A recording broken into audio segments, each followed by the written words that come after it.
Alright, hello, and welcome back. Here, let me fix everything. Alright.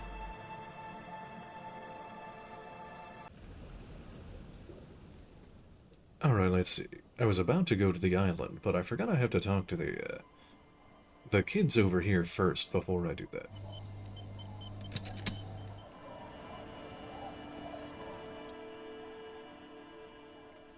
Oh, hello there, Neon. How's it going? Let's see. The scruffy-haired little boy kicks a stone while the other watches him do it. Okay, kids, you've been to that island, right? On that island? Let's see. The one who's busy kicking the stone points at the bay. Yes, that one.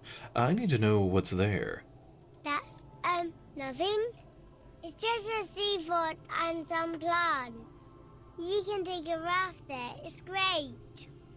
Oh, I'm doing pretty good. Bit tired, but I'm gonna try to finish this tonight. I'm on the last segment of it. I don't know what I'll play after this. We make a fire. We make a fire. I'm leaving on Wednesday to, go see my family for Thanksgiving, so only a couple more streams left. I'll probably just play, I don't know, Elden Ring or something to fill in the time, because I don't want to start a playthrough and then pause it for a few days. Mm-hmm. Gather the sticks for the fire. And bullets. Or not real bullets, empty bullets. What then? They're lights. The fire guy comes and asks us to put the fire out. Reaction speed. Your nerve-ending sting from the mention of a guy. Someone lives on the island. No. Yeah, there's something. Oh boy. Let's see. The boy answers, shaking his head vehemently. Yes. They're the people who... Oh god, I think the last time we had a get-together, they started talking about how the moon landing is fake. They're going to be insufferable now that Trump won. Anyway, why is he the fire guy? Because... The boy pauses to think. Because he asks to put the fire out. The other explains. Why does he ask you to put the fire out? I don't know. He doesn't like it. He don't like people to be there. You shouldn't go. Yes. The other one adds, laconically, standing with his hands glued to his sides, like a little tin soldier. Savoir-faire, because he doesn't want to be found. Smoke traces. Half-light. A suspicious request, made out of fear? You mentioned something about lights? I don't know. Let's see. Is there anything else you can tell me about this guy? Age? Does he live there? No, he doesn't live there. I don't think. No, he lives there. Been there twice, 2 times. He doesn't live there. He isn't there sometimes. Anything else? What does this guy look like? I don't know. How come? We ran. He just yelled we shouldn't be there. And so your father used to go to that island too, didn't he? Our father killed himself. Don't say that, he didn't. His brother punches him. The boy's eyes well out like he's about to cry. Pain threshold. A dull pain flashes through your mind. Your father did not kill himself. He killed himself all right. Say nothing. No. I don't know. The boy who made the claim finds himself unsure of it. He looks around. Doesn't even have anything to do with this, you. Father isn't the fire guy. Well, good luck with your family too. Is that all you know? Is there anything more you can tell me about the island? There's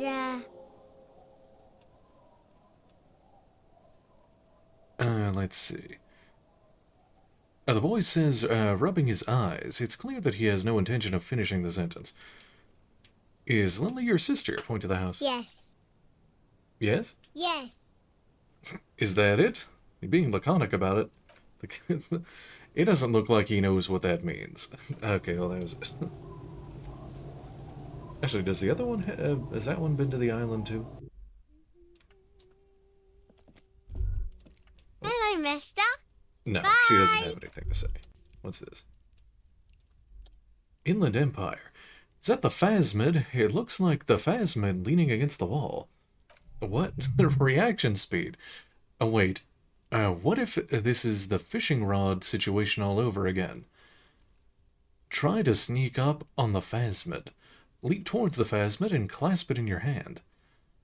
You're not going to be fooled again. You're going to stand here calmly and observe this non-Phasmid until you see what it really is. Fine. It's not a Phasmid. It's not even organic, just a fire iron resting on the fireplace. But where's your sense of wonder, man? Forget about the Phasmid, the fire iron. That's what.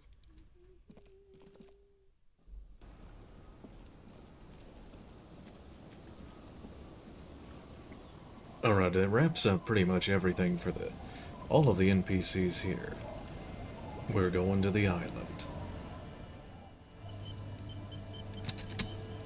Do I have to equip the boombox?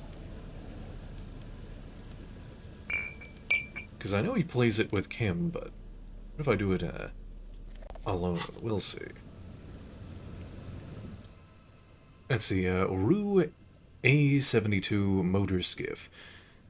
A skiff with a small steering engine in the back floats on the calm mirror of the sea. Its two seats are empty. Sight. The boat's belly is a shiny yellow color, industrial paint over the fresh tar. You see it reflect off the water, along with a factory number A72. Inland Empire. Once you get in, that's it. One pull of the starter handle, and you're off to the bay. A strange trepidation comes over you. Are you sure you want to go now? Savoir faire. Have you made all the necessary preparations? Closed all your accounts? Logic. Remember that the netpicker said, it's a small tank. You won't be going back and forth on this. First, tie your porta-reel boombox to the breast hook to keep you company. Let's see, get in and ride to the island. Here. There. This is now a rock and roll skiff. Cool. What did I just do? Why did I do that? Cool. It'll keep you company on the lonely voyage. Very cool. Now tune to Sad FM. You know you want to. Get in and ride to the island.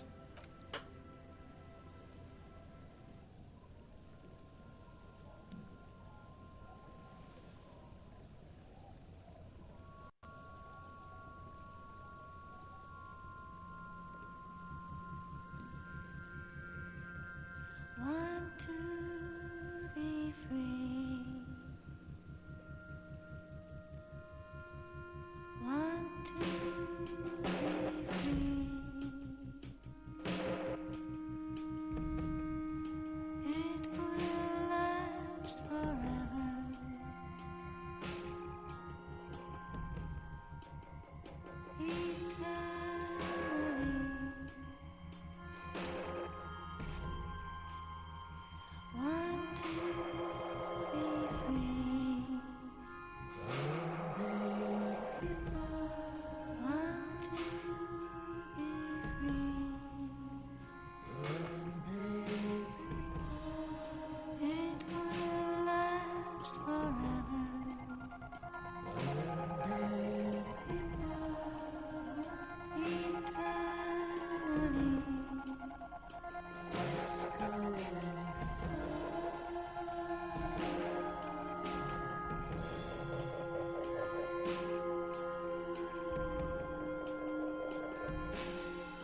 The boat comes to a slow stop. You turn the engine off, then there's silence. Hearing, in the silence, a sputter of wings. A flock of quails takes off in the distance. Shivers. There is very little wind here today. The ghost is standing still. You look at your arms, then the cliffs above you. Good. You made it? Akuno stands with his arms akimbo, looking at the shadow of the ruined flak tower looming overhead. Climb out.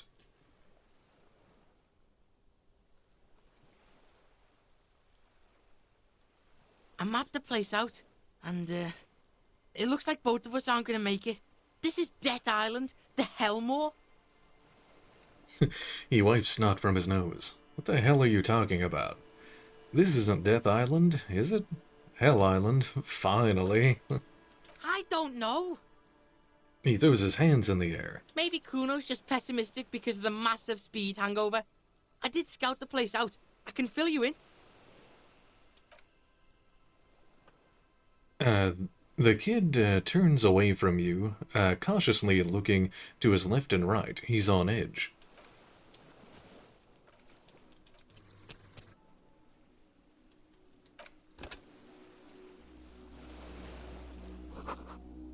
Makeshift bridge. The bombs were powerful enough to break the foundation. A rusted chain trails off into the ocean. Interfacing. The chain trails off into the ocean, connecting the island to the supply depot on the coast. Point to it. This leads to the depot in Land's End. Cool fucking chain. The boy stares at the mechanism.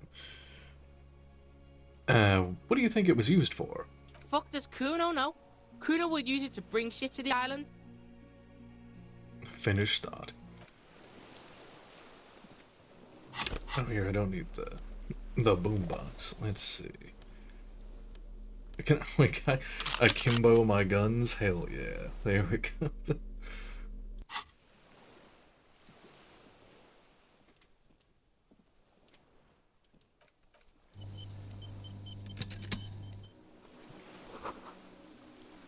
These tires are falling apart. They're at least 50 years old.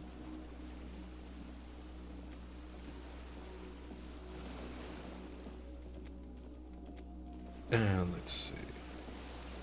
Can I go over here? No.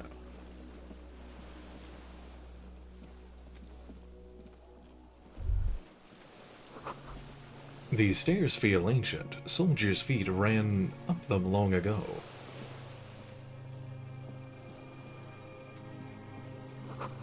Attention, inflammable. Some fuel tanks leak of the barrel black viscous. There's a lingering trace of mazout in the air.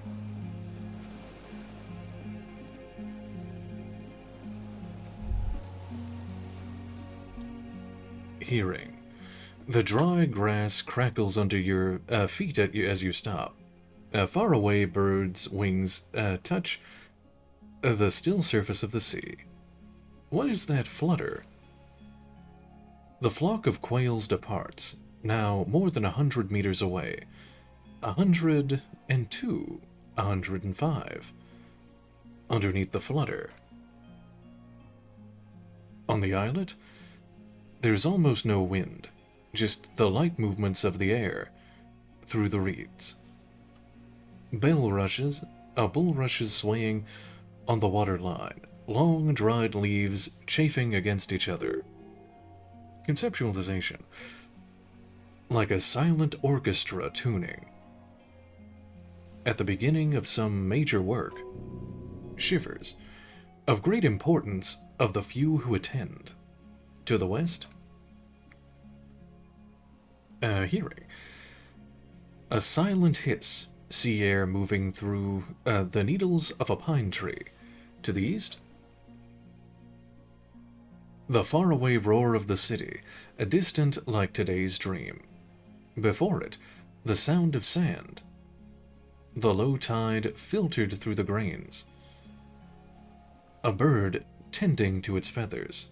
Ahead, a low hum.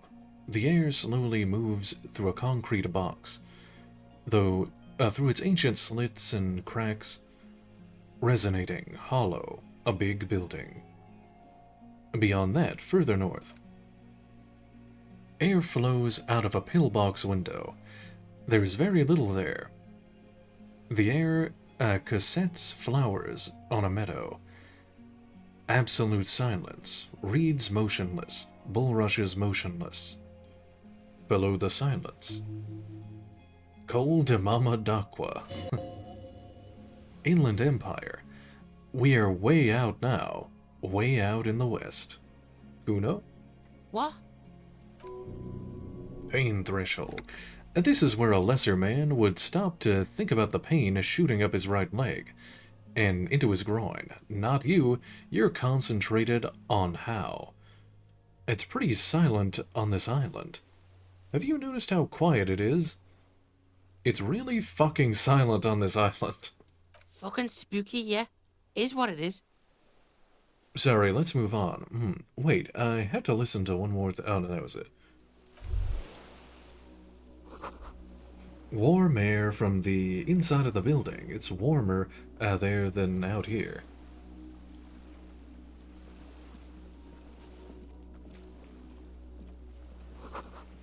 As Beryl says, ICM. You see a star with little specks on it.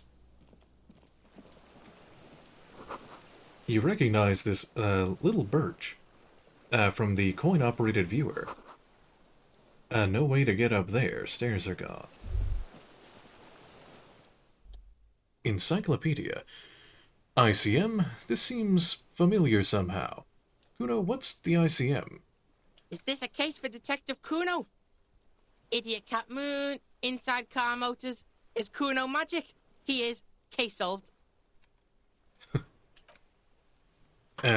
Sounds an awful lot like RCM. It sounds like RCM, Revachol Citizens Militia.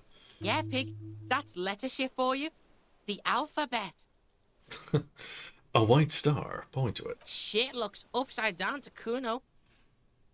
He leans in to the side, tilting his head. With its horns in the sky, the symbol of the commune.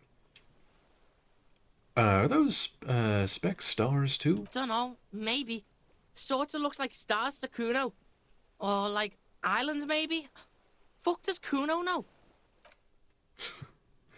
Looks old. What's it still doing here? Who the fuck's gonna move it? The island janitor?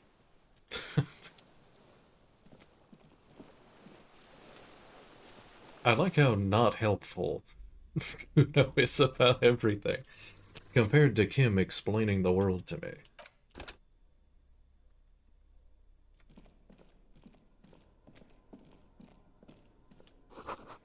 Careful, these stairs have collapsed. Oh, you have to go in from the other side, that's right.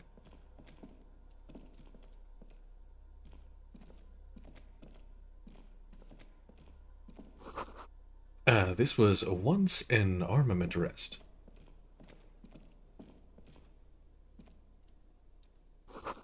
Books, mostly fantastique and historical fiction. Dishes stained with sauce and fire. A survivor's kitchen. You see candles planted on a broken rangefinder. A moth-bitten bed. Sheets kept in the wind. I just want to make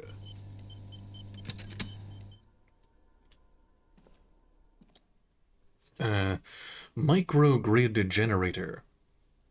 An old cylindrical generator is nested above the ammo lift, with makeshift electrical wiring running out of its side and across the floor.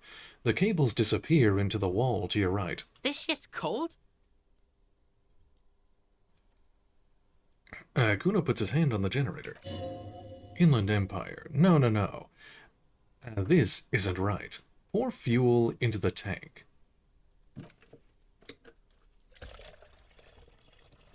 The boy helps you out, holding the canister up to the fuel tank as you tilt. Dark brown viscous fluid pours out, and the room fills with a chemical smell. There's a red starter switch on the side of the cylinder, and the start rope on the other side. Kuno flicks the switch. Pull the rope. The recoils start to wake up the old generator up instantly. The machine sputters like an old war horse before settling down to a rattle. We're in. We're doing this. Where do these wires lead? Don't know. Looks like downstairs somewhere. Tap on the side. The tank is far from full, but there should be enough inside to keep it going for a day.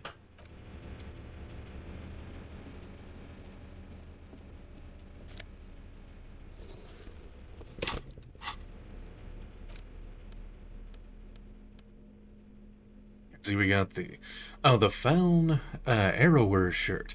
+1 to hand-eye coordination, sleeveless aim. Oh, this is the Faun shirt. Actually, I can get the whole Faun set. Hold on, I don't know if there's like a trophy for it, but I'll make a save. Because I think putting on the... removing my armor hurts me. Let's see, let's put... Where's my other Faun stuff? Oh, there we go. Yeah, I got the whole Faun set. Got the Faun Ultras. That. I don't know. Are there gloves? I don't think there are. There, we're extra cool now. What does this give me? It gives me hand-eye coordination. What did the other thing give me? Pain threshold and volition. Actually, I want that. Oh, actually, hold on. You're just putting it on. Let me do this. Nope, that didn't do anything.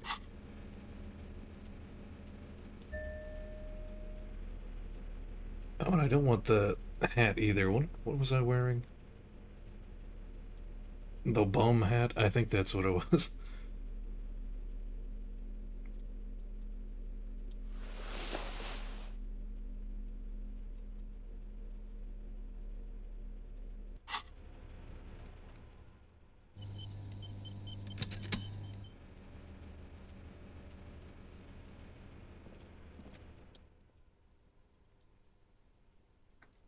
Reading materials.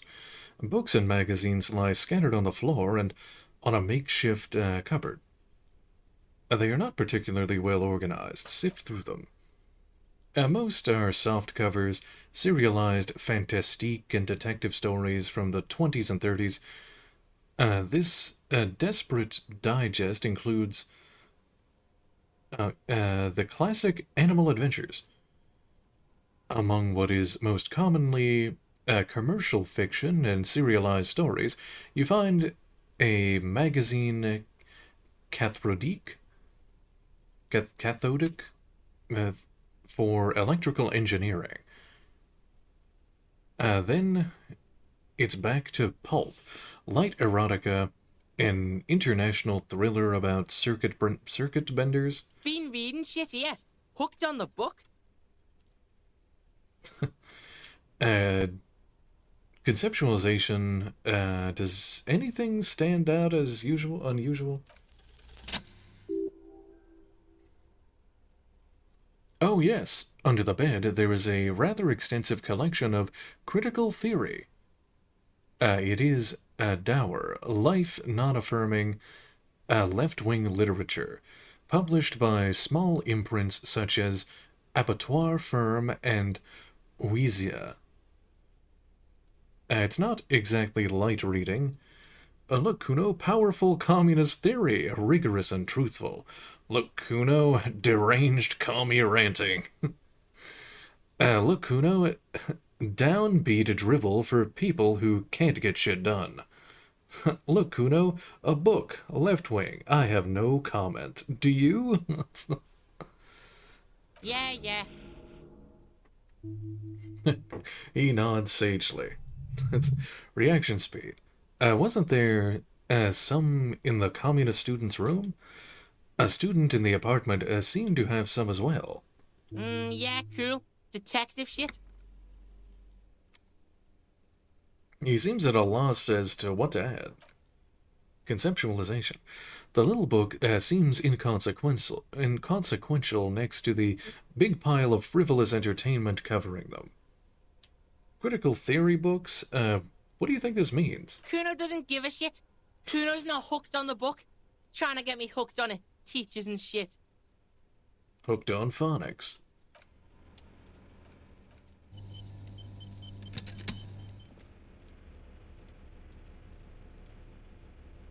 What's this? Bed? A spring mattress. There's a greasy old spring mattress in the corner, resting on a pile of soft-cover books. White linen and a pillow are visible under a worn-out caracal blanket. Check this shit. Someone's been squatting here. Kuno knows because this shit looks like Kuno's place. Recently. Pain threshold. You force the rest of the sentence through the pain, thick as molasses, without really hearing it. Hey, Kuno doesn't want to hurt your feelings, but you look like shit. Maybe you should lie down in the bed. Like, recover before you die. Maybe a little shut-eye. Just an hour. Go to sleep.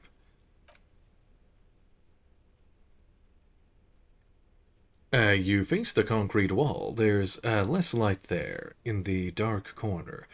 Like a dog, you lie there. Endurance. You didn't realize how tired you were. Your body is still nowhere near healed. Curl up with your knees close to your chest. The blanket feels cold. The entire room does. Concrete and cold. Minutes pass. Half an hour, maybe. The sound of a sea beyond growing distant. Your eyelid grow beyond your eyelids close until you feel yourself standing up in the darkness, right next to the mattress. Slowly, the world begins to hatch from the blackness. It's evening.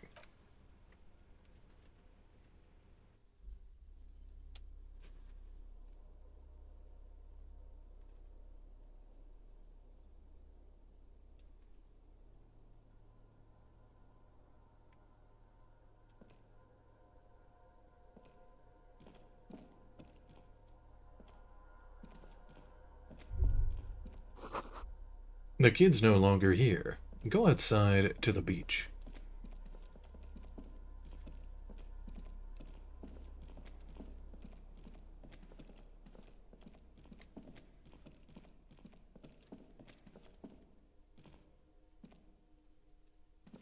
I guess I have to go out the main door.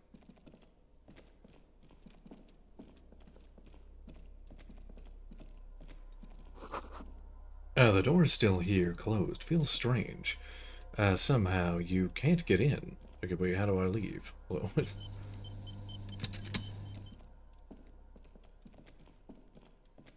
can I interact with this? No. Oh, there's a door here.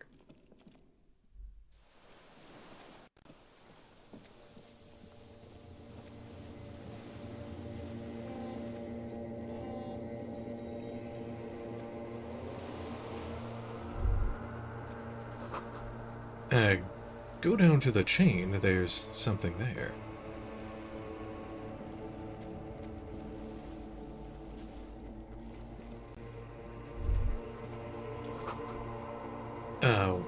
Walk into the water now.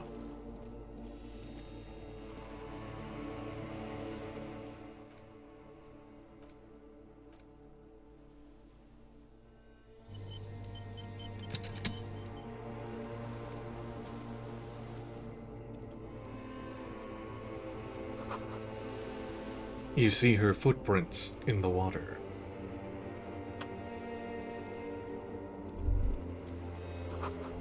Further.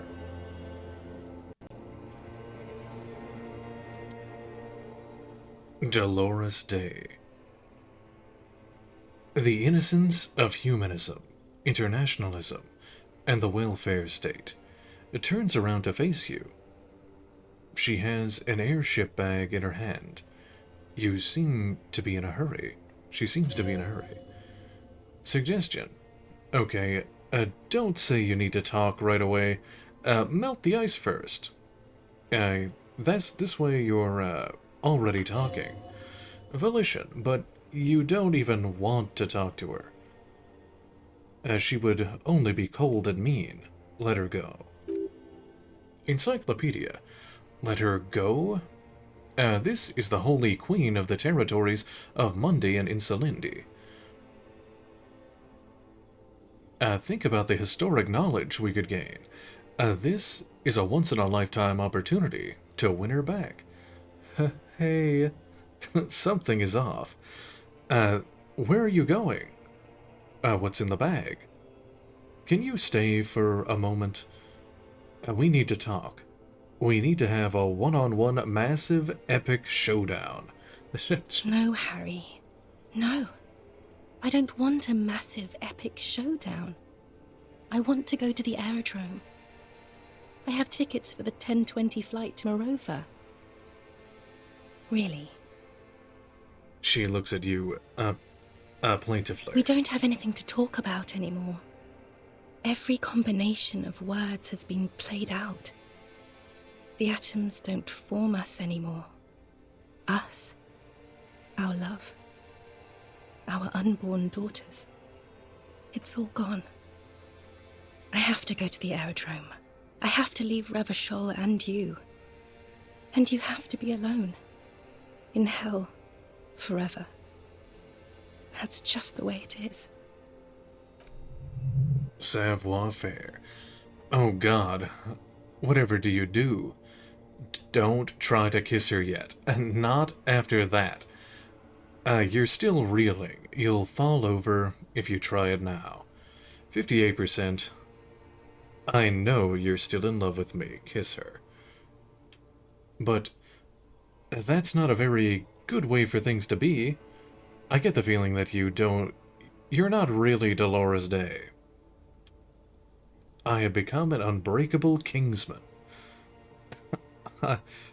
I bought you this figurine, the Headless Falcon Rider. Give it to her.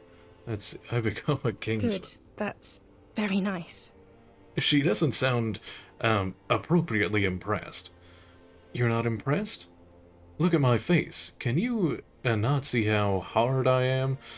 Point down to your diamond-hard fascist face. What? Sure, Harry, why it not? doesn't look like you're hard at all. It looks like you fell apart without me. I can't bear to look at it anymore, okay? I feel guilty. That's what I feel when I look at you. Please let me go. Endurance. It's breaking. You feel fractures across you. Out of the cracks comes nothing at all. No king, no man, and no king's man. The cracks are all there ever was.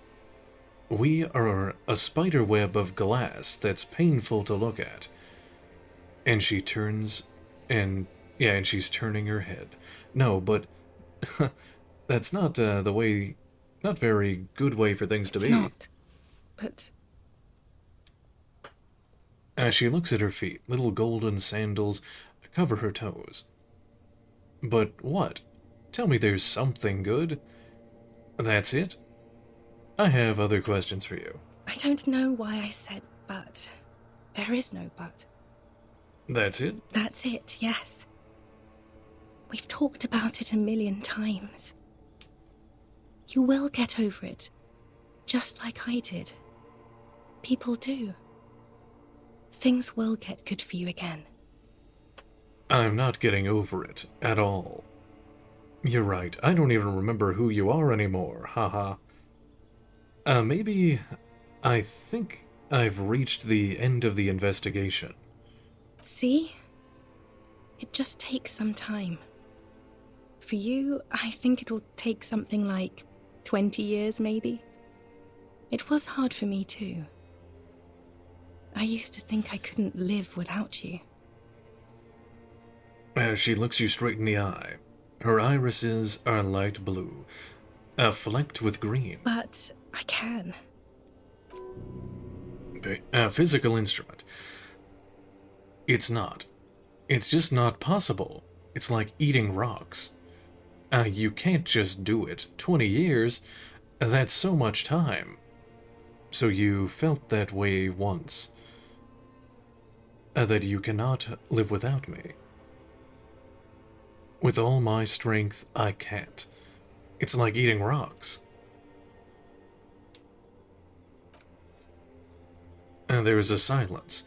She looks at you, then over her shoulder, then corrects the wreath on the dome of her forehead.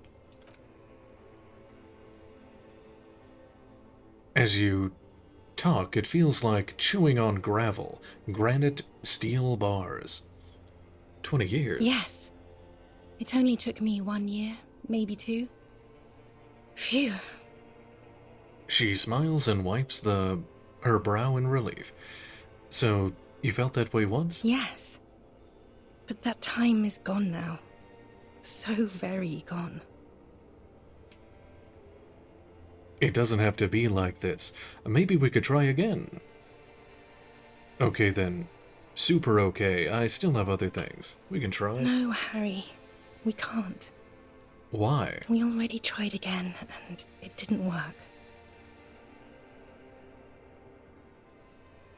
Let's try to return Revachol to the likeness of the holy sun in the sky. But only twice. The third time, let's abandon it to debauched homosexuals. Sure. Yes, of course. You're a Kingsman, and I'm a socialist traitor, because I don't want to keep hurting you. What went wrong when we tried again? I can do it better. I don't know. Please. She shuffles from one golden-sandaled foot to the other. In the distance, a streetcar screeches. Why? Why can't we be together? Harry, we can't be together because you're insane. Oh, hello there, Knight. How's it going? Harry's in a dream sequence right now. Let's see, her eyes turn to sorrowful ovals, and he's imagining his ex-wife as Dolores Day. Insane how? Insane, like what? Like cool insane? Like, wow, that cop's crazy. I'm not insane. Don't say that. I'm the sanest person I know. They're turning moist now, her eyes, as she slowly shakes her head and tries to get a hold of herself, brushing her hands, in gown. Let's see. What do you mean by insane? You know what I mean.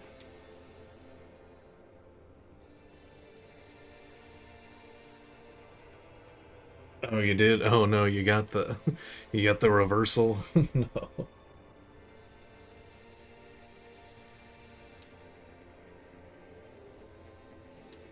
Let's see, everyone gets a little down. In case you hadn't noticed, I'm a cop. It's not easy work. Like some kind of academy or something. A little down. You've worked there for so long, you can't even talk like a normal person anymore. It's always lists with you. Questions. Reaction speed. Questions? Did someone say questions? Let's see. I don't have lists, lie. They're not lists, they're trees. This is another one, isn't it? We're in a tree right now. The dialogue tree, yeah, okay. No, lie, yes, but it's not possible to talk without trees. Lists are absolutely normal. Everyone has them. You just list everything you want to ask. It's not just the lists or trees or whatever. You get sad, Harry, too sad. People can't get that sad. It's impossible to watch. Other people get sad too, but not like you. You stay down for years, and then you start beating things. You get violent. In conclusion, you're ill. You're an old, insane man. And you have to be in hell until the end of your life. And I have to go to Morova. I get the feeling that you're not really Dolores Day. I don't know what you mean. Dolores Day? She looks at you quizzically. It does not seem like a mystery she wants to get into. You're the X something. You're, point to your head, the morning. I've heard you before. You're the voice on the phone. On second thought, you're Dolores Day, Queen, regnant of the territories of Mundi and Insolindi, and nothing else. Oh, Harry, you shouldn't have done that. She shakes her head very slowly, her white hair brushing her shoulders. Do what? Call me like that. Suggestion. You ruined it. There was still a chance. You should have waited longer. She would have called you instead. I know. You would have called me yourself, if I just let you. I was too impatient. It wasn't me. It was my hand. Raise your right hand. My fingers called you. They shouldn't have. They really shouldn't. I was in Morova already. Safe. In the warmth of the night. Wrapped in my future love. There, I think of you less and less. Whole weeks go by without me remembering you. Months already. Soon it will be years without the hurt. I sit there in Morova, in the holy gratitude of my bliss. I put my hand on my belly and smile. The air gets cold around you. She looks down on her stomach, then up at you. Her eyes are full of tremendous distance and mystery. Hand-eye coordination. The death blow is coming. Shivers. Black-eyed dogs wander the alleys. Apple trees hang their bony limbs low over the patchwork of roofs. Red and black. Revachol West. The evening sun. She's left and bloomed, far away from us, our vast soul. Let's see, logic 42%, your name. Let's see, it's Dolores Day, that's all.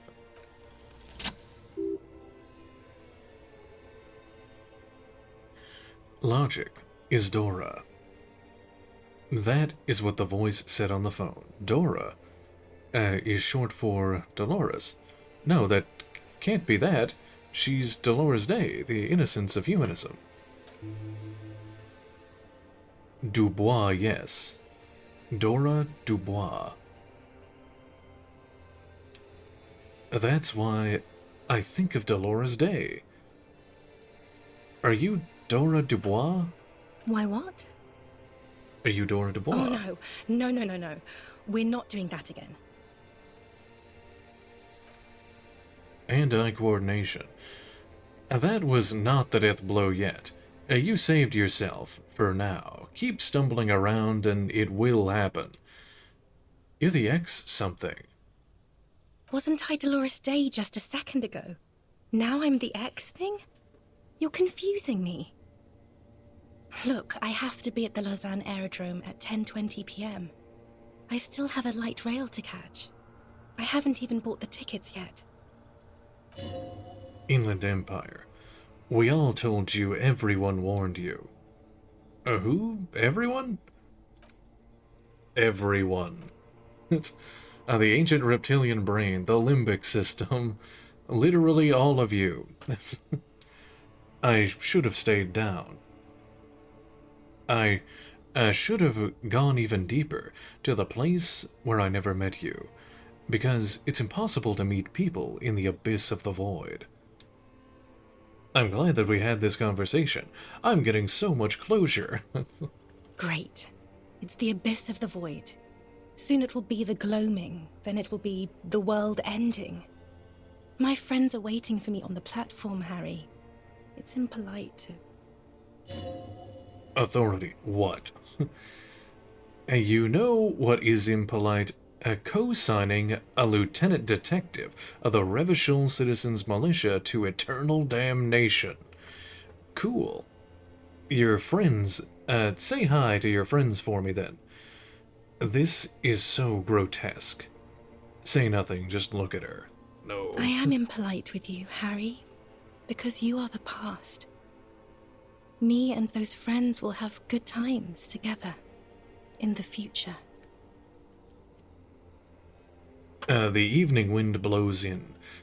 The gown wraps around her like a white flag. She says, This is how human beings operate. Authority, I was wrong. You don't have the power over her anymore. You shouldn't have said that. I am wrong about everything. You should go on without me. That's... Your... point to your head. The morning. The morning? I don't understand. No, I meant mourning. I'm grieving. But you're not even dead. Oh my god, Harry, stop. I don't want to hear anything about the morning. Mourning someone who's still alive. Any of that. I can't do that anymore. I'm not 80 years old, I'm 32. People my age are not supposed to mourn.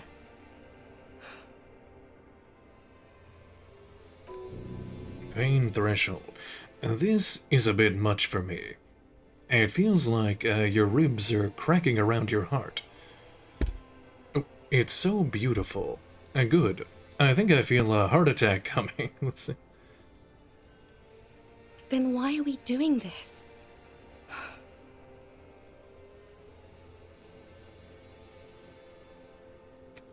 On second thought, you're Dolores Day.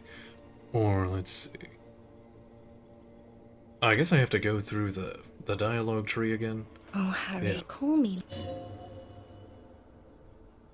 They shouldn't months or... I guess okay. Well, I guess I have to do that. Yes, Second thought, sure. Let's see. About this figure of a headless Falcon Rider, give it to her. I don't want it. It looks expensive. I don't want it. No, it's the it's the smiling friends thing. I made this this figurine for you. I don't want it.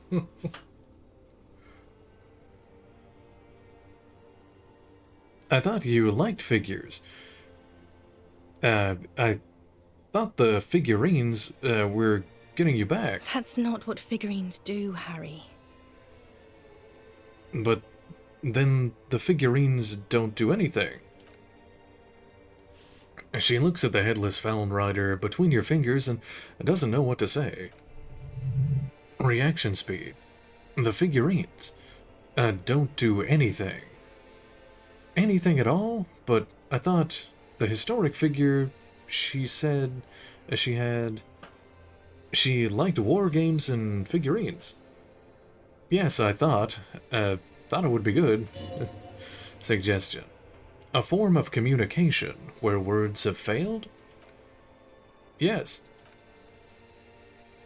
It was a good idea, but she felt obligated by the headless Falcon Rider to give you things in return.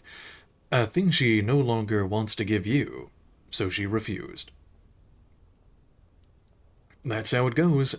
Your figurine rider idea was naive. Maybe this revolutionary figure then. Show it to her. Maybe you can take this revolutionary figurine. It's got a little musket. No, please. Please don't give me anything.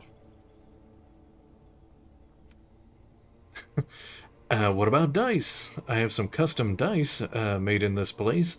A doomed commercial area. Harry, I don't want things. I want to go to the aerodrome. Okay, I won't give you things then. I didn't ask for things. It's too late to give me anything.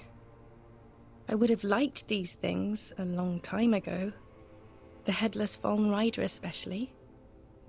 But now, only boring hell remains. Oh, I got it.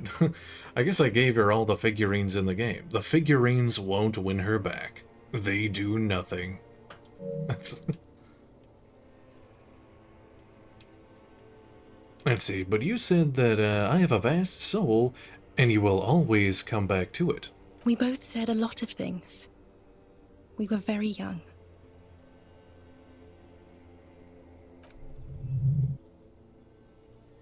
Interfacing. It was her. I can feel it. I can see it in her tender, long fingers, in her wrists.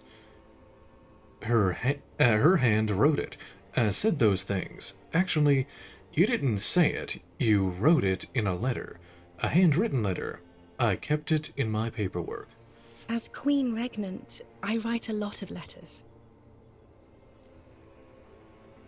As she brushes a strand of white hair out of her eye. I have it right here. Let me refresh your memory. Let's take a pause bitterly, trip down memory lane, start reciting. You know what I mean? You left me a letter saying that I will always come back to me. You will always come back to me. That you can't believe how happy you are with me.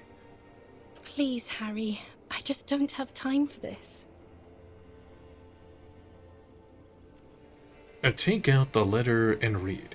Every morning when I step out, and you're asleep behind me, I feel a little piece of sadness in me.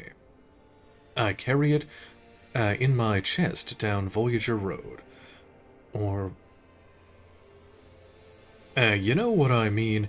You left me a letter saying... it's the same as the other one. Every single step I take, it grows. Until, by the time I reach the fuel station, it is filled completely. I step on the light rail and look back. Something. A bow collector. I know that it will look like this until I walk back to you.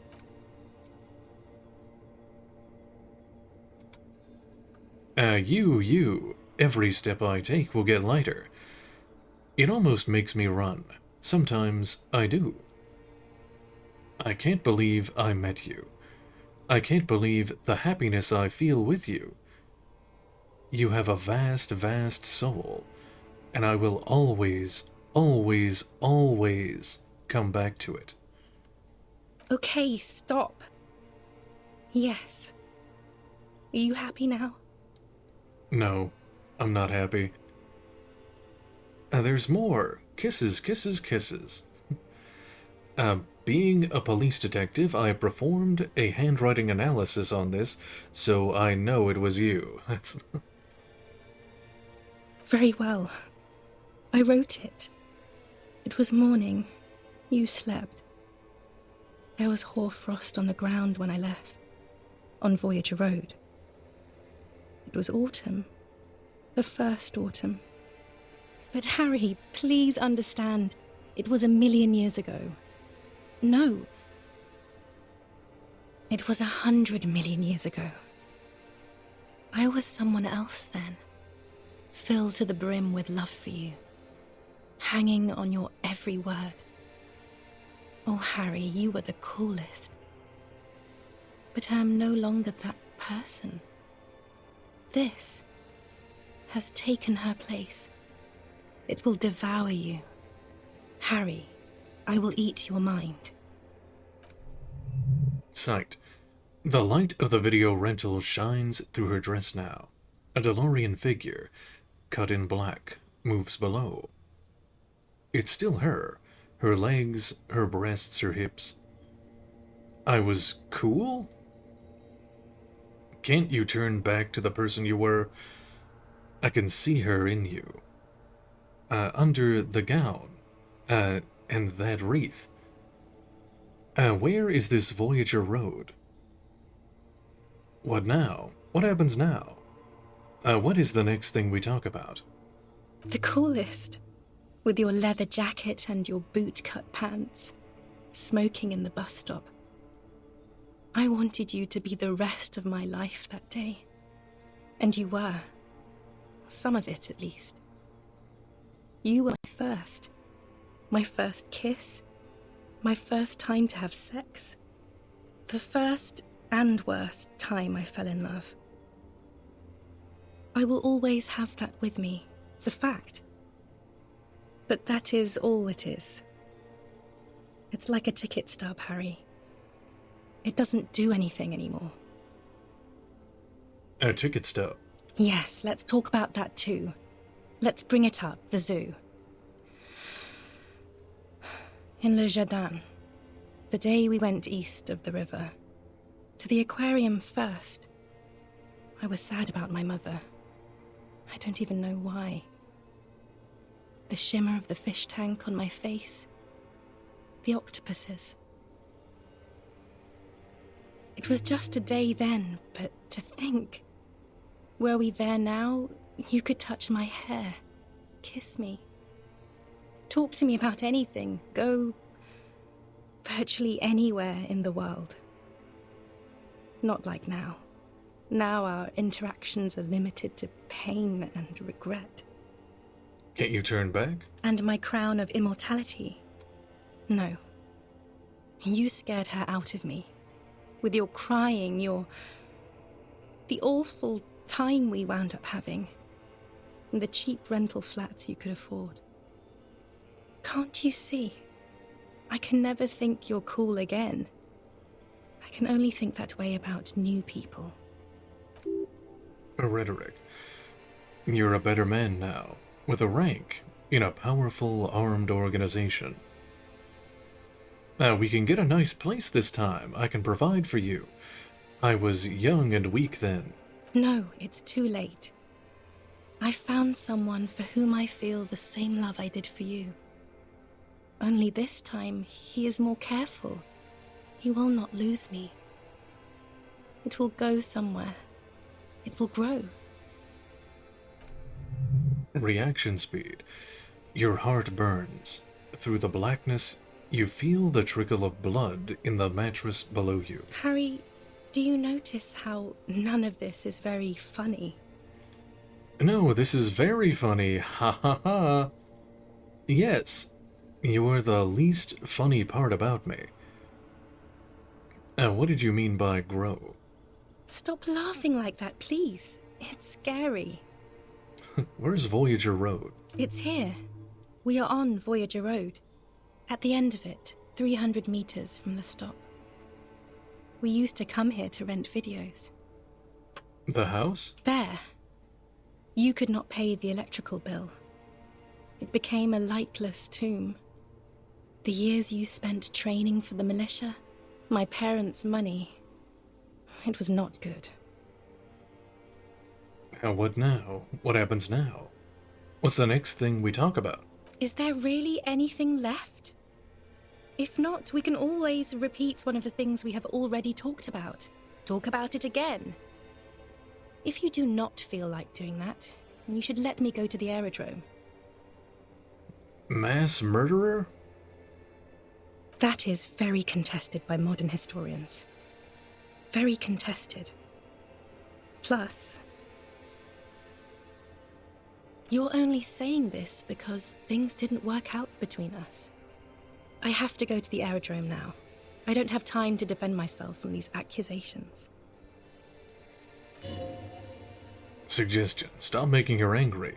She won't start loving you again if you call her a mass murderer, seriously.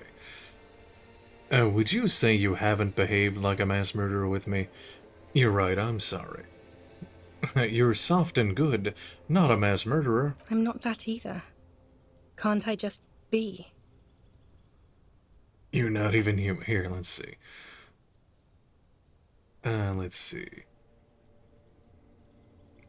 I know you still love me. Kiss her. 72%. Plus one, not a mass murderer.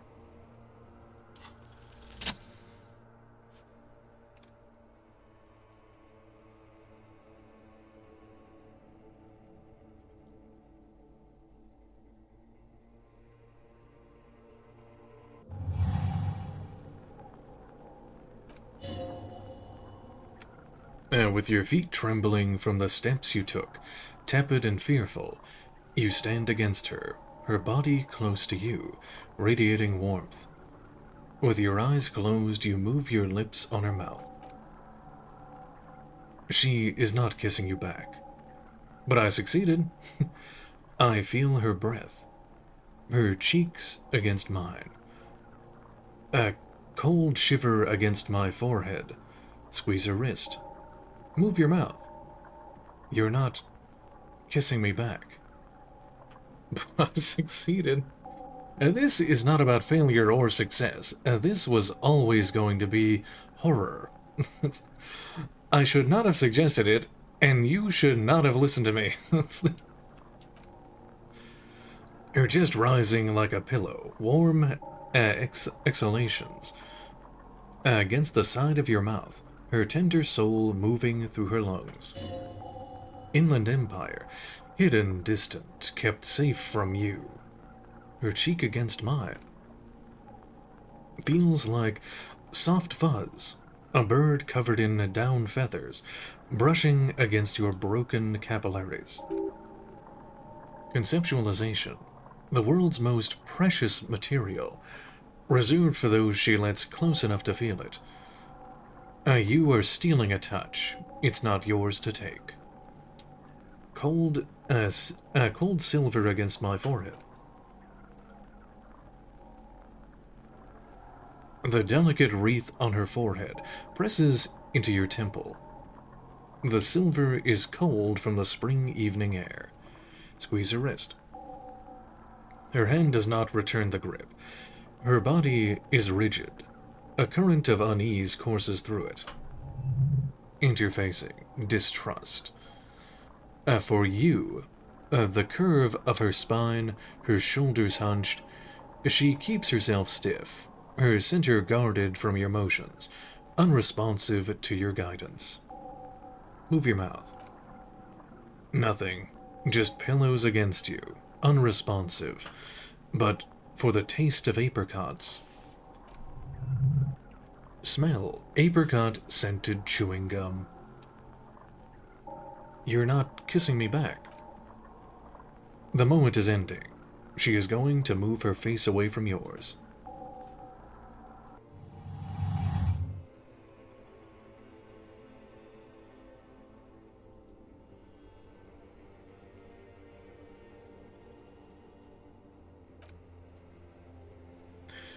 Trying hard not to look at you, when she withdrew and you held onto her head, her hand, she tried not to look at your face and see the expression there. Suggestion, brother, you should put me in front of a firing squad. I have no words for how I failed you. You didn't kiss me back. Why didn't you kiss me back? You're the apricot chewing gum scented one. No, I'm just Dora. You didn't kiss me. She breathes out heavily, as if something painful has passed through her, and shakes her head. I thought you would. I know you still love me. You can't not. Say nothing. Stand there like a useless dildo. And the world should end now. She shakes her head one more time. The evening wind rustles her hair, blowing out newspapers and fast food wrappings down the street. Why didn't you kiss me back? Why did you do that to yourself? You know I don't cheat, Harry. I never cheated on you. That's it then. No, Harry. Not yet. There is one more thing you have to see. She slides her hands down her chest and into her lower stomach and sides. I'm pregnant. Is it mine? It's his. The man I heard on the phone. It's not mine. Swallow. Of course not. She looks down at her belly and then up to your old eyes. I terminated yours. Don't you remember? You poor fuck. poverty-stricken fuck. Now, go ahead. Ask me more questions. Let's talk about something else. Pain threshold, no. This has to end. Do the last one. Let's see, more questions. Ask more. Well, there's only one more. You're not even human. I am actually very ordinary, Harry. Below this gown and wreath, I have an ordinary soul and ordinary thoughts. The only thing inhuman about me is this. She looks around. This thing you've made me into. I'm sorry for saying so, but I just hate it. What is this? This is so far gone, Harry. I don't even... No, you're special. You had glowing lungs. Okay, I'm not gonna push it. I have other questions. My lungs do not glow, Harry. I am just like all the others. None of us have glowing lungs. Stop making me into some kind of... Inland Empire. Then it's you. You will make your lungs glow. Your pain is not meaningless. I forgive you that you're pregnant. I can deal with it, just... Then I will make you different. I will make your lungs glow. I will make you last forever. I can still make your lungs glow. I know I can. If you only let me. You're right. You don't have glowing lungs. You don't deserve them. But then this is all meaningless. I didn't ask for them either. They're just a folk tale that has nothing to do with my reign, or the direction I have set our species on.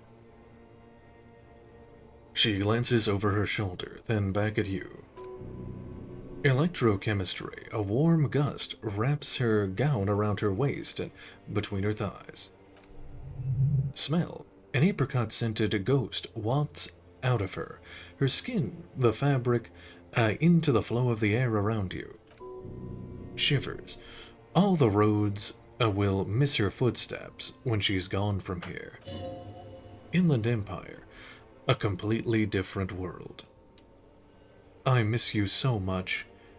I want to go back to the completely different world, to see through the see-through world with you. Please, Harry.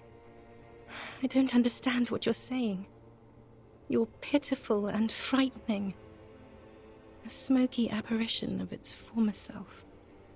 Don't go. I have to, Harry. Really, I've already missed the 8:30. I'm gonna go now.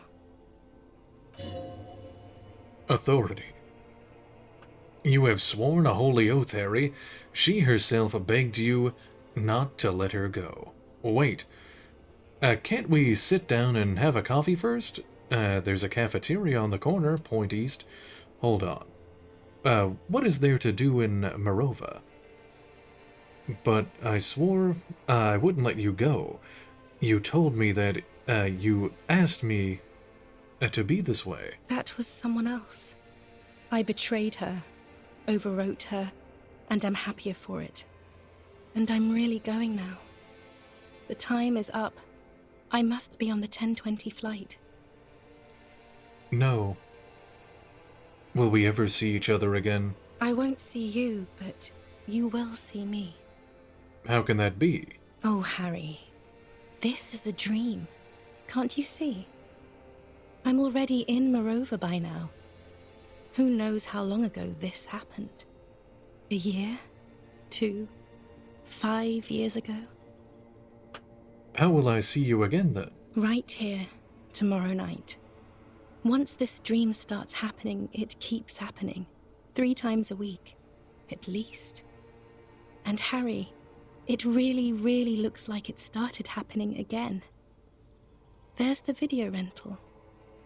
I'm suffocatingly beautiful and young, and I smell of tutti frutti chewing gum, like I did that time when I asked you for forgiveness, after leaving you the first time, so long ago.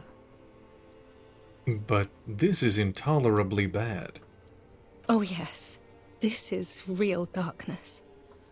It's not death or war or child molestation. Real darkness has love for a face. The first death is in the heart, Harry. See you tomorrow.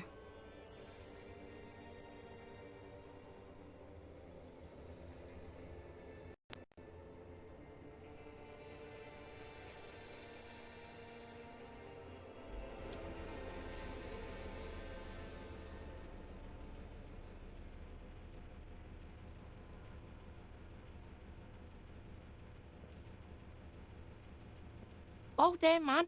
You've been squealing and thrashing around. Crazy. And now you're bleeding too? Again? He stares in awe at the streaks of blood covering your body. I'm fine, really. Try to cover up the blood seeping out of your hands. I'm super mega fine. Kuno, I had this, shake your head, fucking dream. Yeah? Kuno saw that? A nightmare about bitches? How'd you know? Kuno knows that shit. All the worst dreams are about bitches. You wouldn't believe the shit Kuno sees about sea. Now let's get this shit back on the road, yo. Just make sure you don't die. Kuno's no fucking mortician.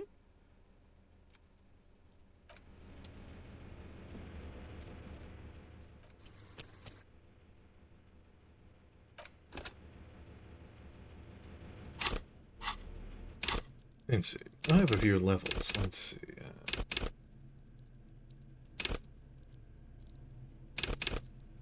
Actually, what is the... I know there's a check coming up in a minute. Let me see what it takes, and I'll put points in that.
Let's see.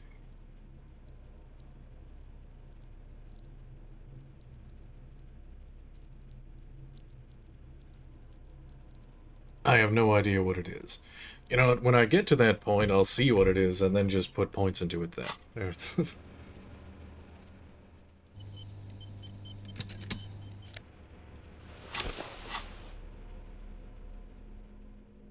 And see a scarf. The Army Surplus Winter Scarf. This towy old scarf itches when wrapped around the neck. It has humanitarian aid written all over it. Yet, you know that thousands all around the Isola are suffering the same fate as you. The fate of uncomfortable army surplus scarves. +2 empathy, plight of the underclass. -1 composure, sucks to be poor.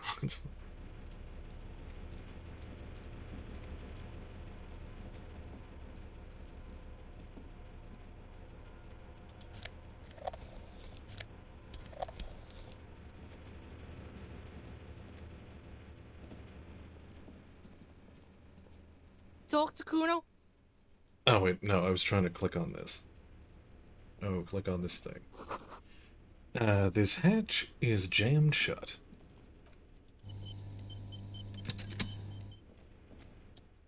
The felled insular console. Green paint flakes off the monoblock aluminum cabinet. There are rows of switches on the front panel, a frequency band, and even a keyboard. Run your finger across the keyboard. The keys rattle like teeth. This keyboard hasn't been functional in decades. What is this then? Old hardware from the big power box upstairs. Circuit bender shit. Military grade. Could this open the blast door? Try fucking with that one. It's red. He points to the emergency dial switch. It is large and alarmingly red. Turn the emergency open.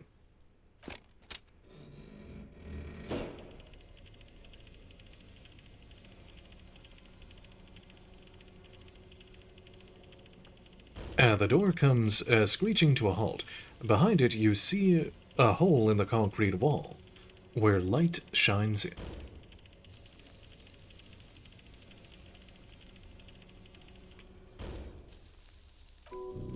Half-light. A sudden wave of anxiety makes your skin crawl. Fucking right. Kuno points to the opening. What's there? Kuno doesn't know, but Kuno wants to know. There was something else I need to do Why? with the console. The door is open. We can just fuck on now. Push the lights interior. There, the lights in the room turn on with a sizzle, a dim ambient orange. Slide radio dial. The dial slides under the glass, dark and silent. Restoring electrical power has not breathed life into it. Oh, what was it? Oh, water rushes below, far down below.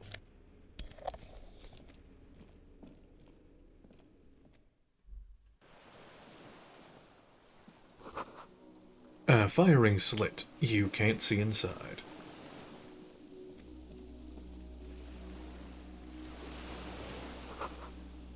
It must have been a direct hit to take out such a big chunk. The distant sound of cargo ships, signal horns echo in the water.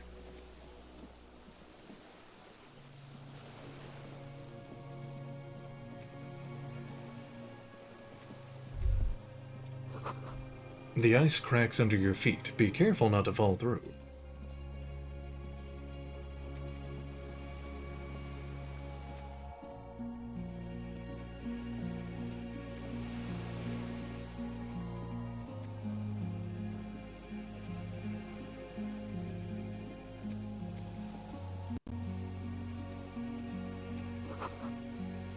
The winch is broken. Rust has eaten what remains of the chain.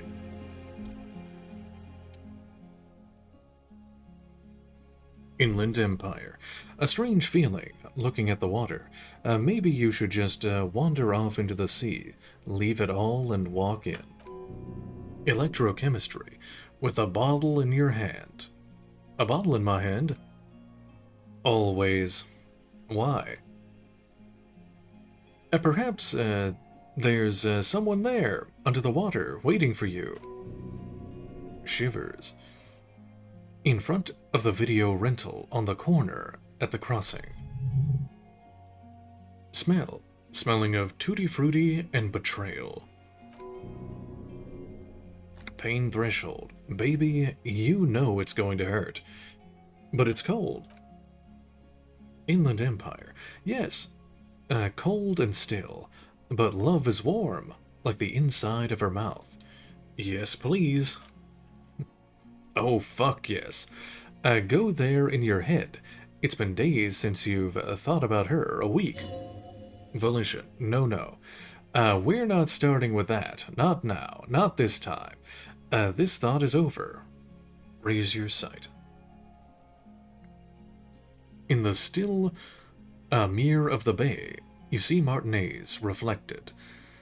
Tall edifices of ruins reach into the water, like shimmering towers. And the shacks too, pine trees and motor lorries upside down. Islets and posts like stepping stones lead into the water in front of you. Go, step in. It's been too long. Shake your head.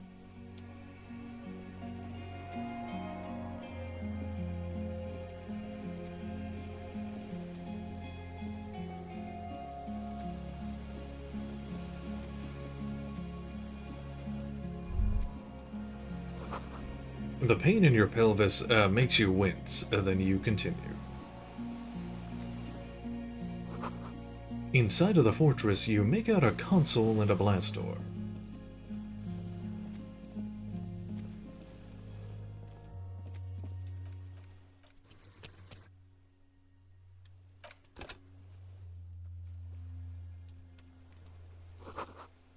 A weathered artillery map showing coordinates in the Bay of the Revachol.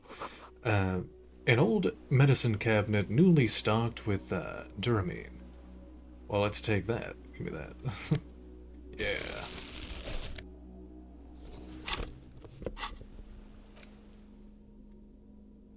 And a lum fuel canister. There's still some fuel in this battered canister. A liter or two. The metal looks decades old. The logo of the automotive manufacturer Loom has faded on the side.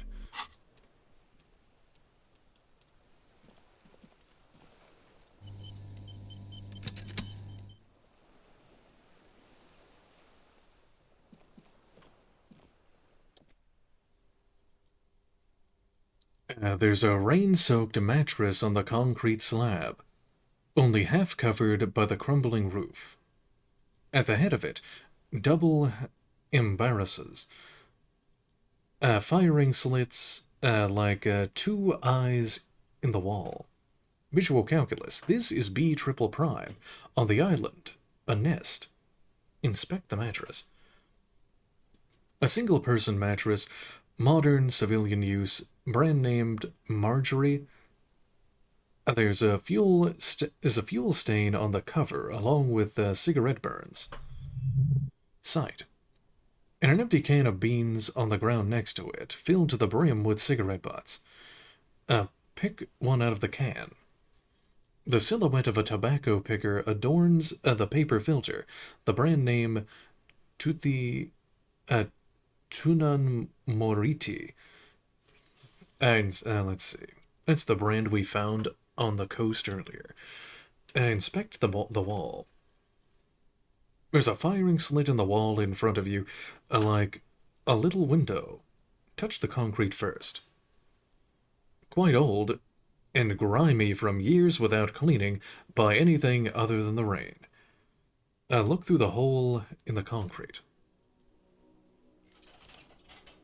The springs screech as you lean into the mattress and crane your neck to look out. Inland Empire. Trepidation. A tingling feeling in your stomach. A small piece of Martinez coastline opens up in the square in front of you, like a tiny landscape painting.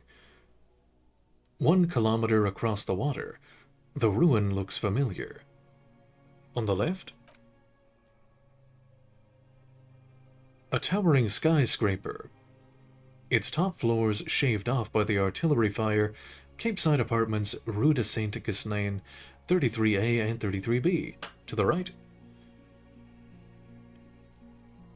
the red chimney and collapsed back of the 4-story tenement in front of the Whirling in Rags, Rue de Saint-Ghislain 10. The doomed commercial area. And between the two, the box-shaped silhouette of the Whirling in Rags. Its sloped roof. A tiny fleck of light catches your eye on the rooftop, sunlight reflecting off the upstairs window of Classia's room. Motherfucker. There it is. I can't be 100% certain, but... Motherfucker, you see in the window or not? Sight. More than that. Kuno, with a pair of binoculars, I would be able to see inside the room. Yes, there's an opening between 33A and 10. I can see the roof. Kuno fucking knew it. This is a sniper's nest, right? Fucking assassin action. Kuno barely understands what's happening, but he likes the shit out of it. Could the shooter still be here? Where? He looks around the small compartment-sized room in Martinez on the island. Right fucking on. He stops, a shudder. Half-light. He feels uncomfortable suddenly. Let's get a move on. We're out in the open here.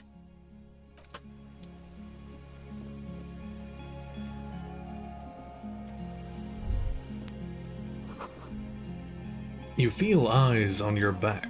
Someone's watching, but you can't say where.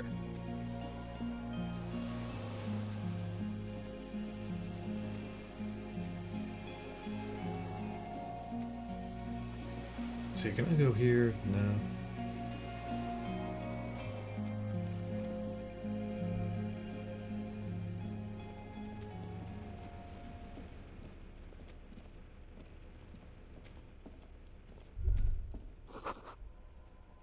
Walk slow, it might be dangerous.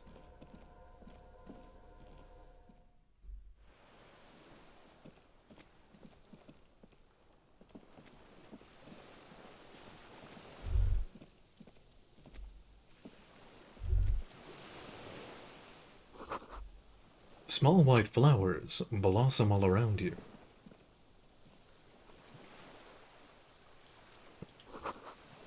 A rubber dinghy.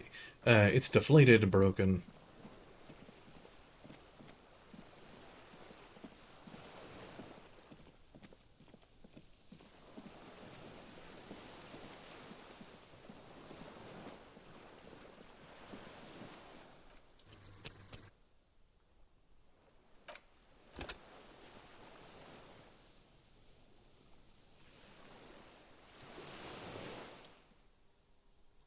The Deserter. An old man wearing tracksuit trousers leans on the frame stock of his rifle. He gathers a big ball of spit in his mouth, then spits it out into the extinguished fire before him. He raises his black eyes, hooded by creased eyelids, to meet yours. Sight, unclouded by cataracts. His eyesight is sharp.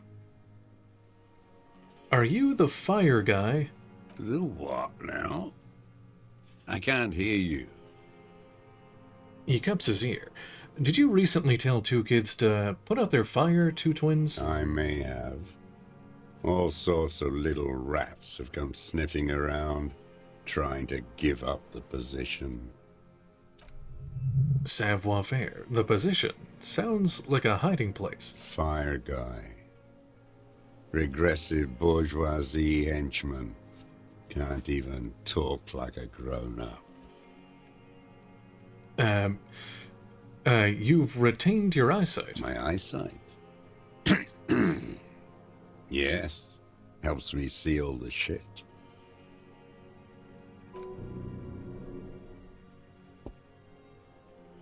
Half-light. A shudder of disgust passes his right side. His left side remains motionless. Did you close the blast door? I did. And you opened it. How? I fueled the generator, then used the console. I should have burned that console down. How'd you know I was coming? Reactionary rock and roll music. Playing on the water. I told you not to play shitty rock. You didn't say that, Kuno. You weren't even on the boat. Fucking old man. Couldn't keep his rocking. Conceptualization. Technically, this wasn't traditional rock. It was more independent melodic. And that wasn't even ordinary rock. That was not rock and roll. It was sad FM. It was not reactionary. It was cool. Sad FM, huh? I always hated that station. Phlegmatic, counter-revolutionary dirges. Sadness is a mental illness, a weapon of the bourgeoisie. The fascists were right about rock and roll. It is degenerate, hip gyrating, mental illness music. Nice gun you got there. It's not nice. It's a piece of shit. But it gets the job done. Is that a Bell McGrave? It's a 3-angong 446. Whoa! Massive gun! Kuno looks at the weapon. It was sent to us by our brothers in the Sinyao commune. Military aid. He pats the rifle. Hand-eye coordination. It has stayed true to him. He can still make it sing. The Sin Yao commune? You heard me. It's good now. Like chalk wiped from the board.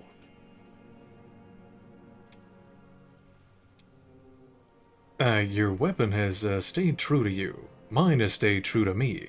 Show him the gun in your hand. Yes, I bet you've killed a lot of people with it. You fascist fuck. Have you come to make me one of them?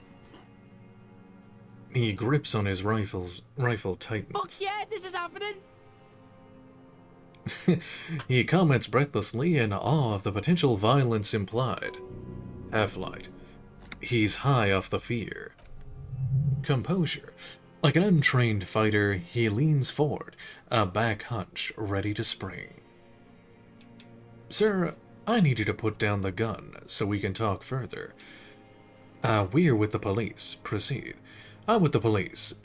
You can keep the gun, but keep it down. Not one move. Proceed. Sorry to disturb you. Goodbye. Let's see. You are a glorified night watchman. This is a service rifle. I can only lay it down before an enemy commander of corresponding rank. Reaction speed. His elbows rise on the frame stock, calmly for now, but he may still get it in his hands. It looks like he knows the weapon. Physical instrument. Yell at him. Now, loud. Put the weapon down now. Authority. I am an enemy commander of rank. Put it down. Fucking now! He scoffs. The corner of his black eye twitches. He does not reply to the command. Let's see. Yelling, +1 warned him with anger, -1 yelling. It's ineffective. Well, they didn't change it at all. Let's see. No. It's a good line, but your voice slips on commander, producing a little squeak. Sounds like you're afraid. Wait, what did he say? But I'm a commander of an opposing army. A big-time operator of the pederast army. How about I keep it, huh? Hand it over to a real killer. A Briscard. No fucking way. Not on Kuno's life. He mumbles with his finger pointing at the deserter. Through his jacket pocket, the kid turns to the old man. Officer Kuno's got his Keel 89 pointed at your fucking head, and he is gonna blow it clean off if you don't drop your weapon right now! His pointed finger is moving inside his pocket. Disarmed by a kid. To hell with it. It's a walking stick anyway. It's out of bullets. Wow, Kuno actually disarmed him. Amazing.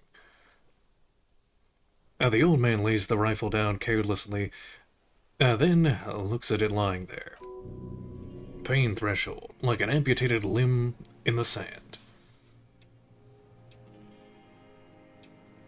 Pick up the gun lying in the sand.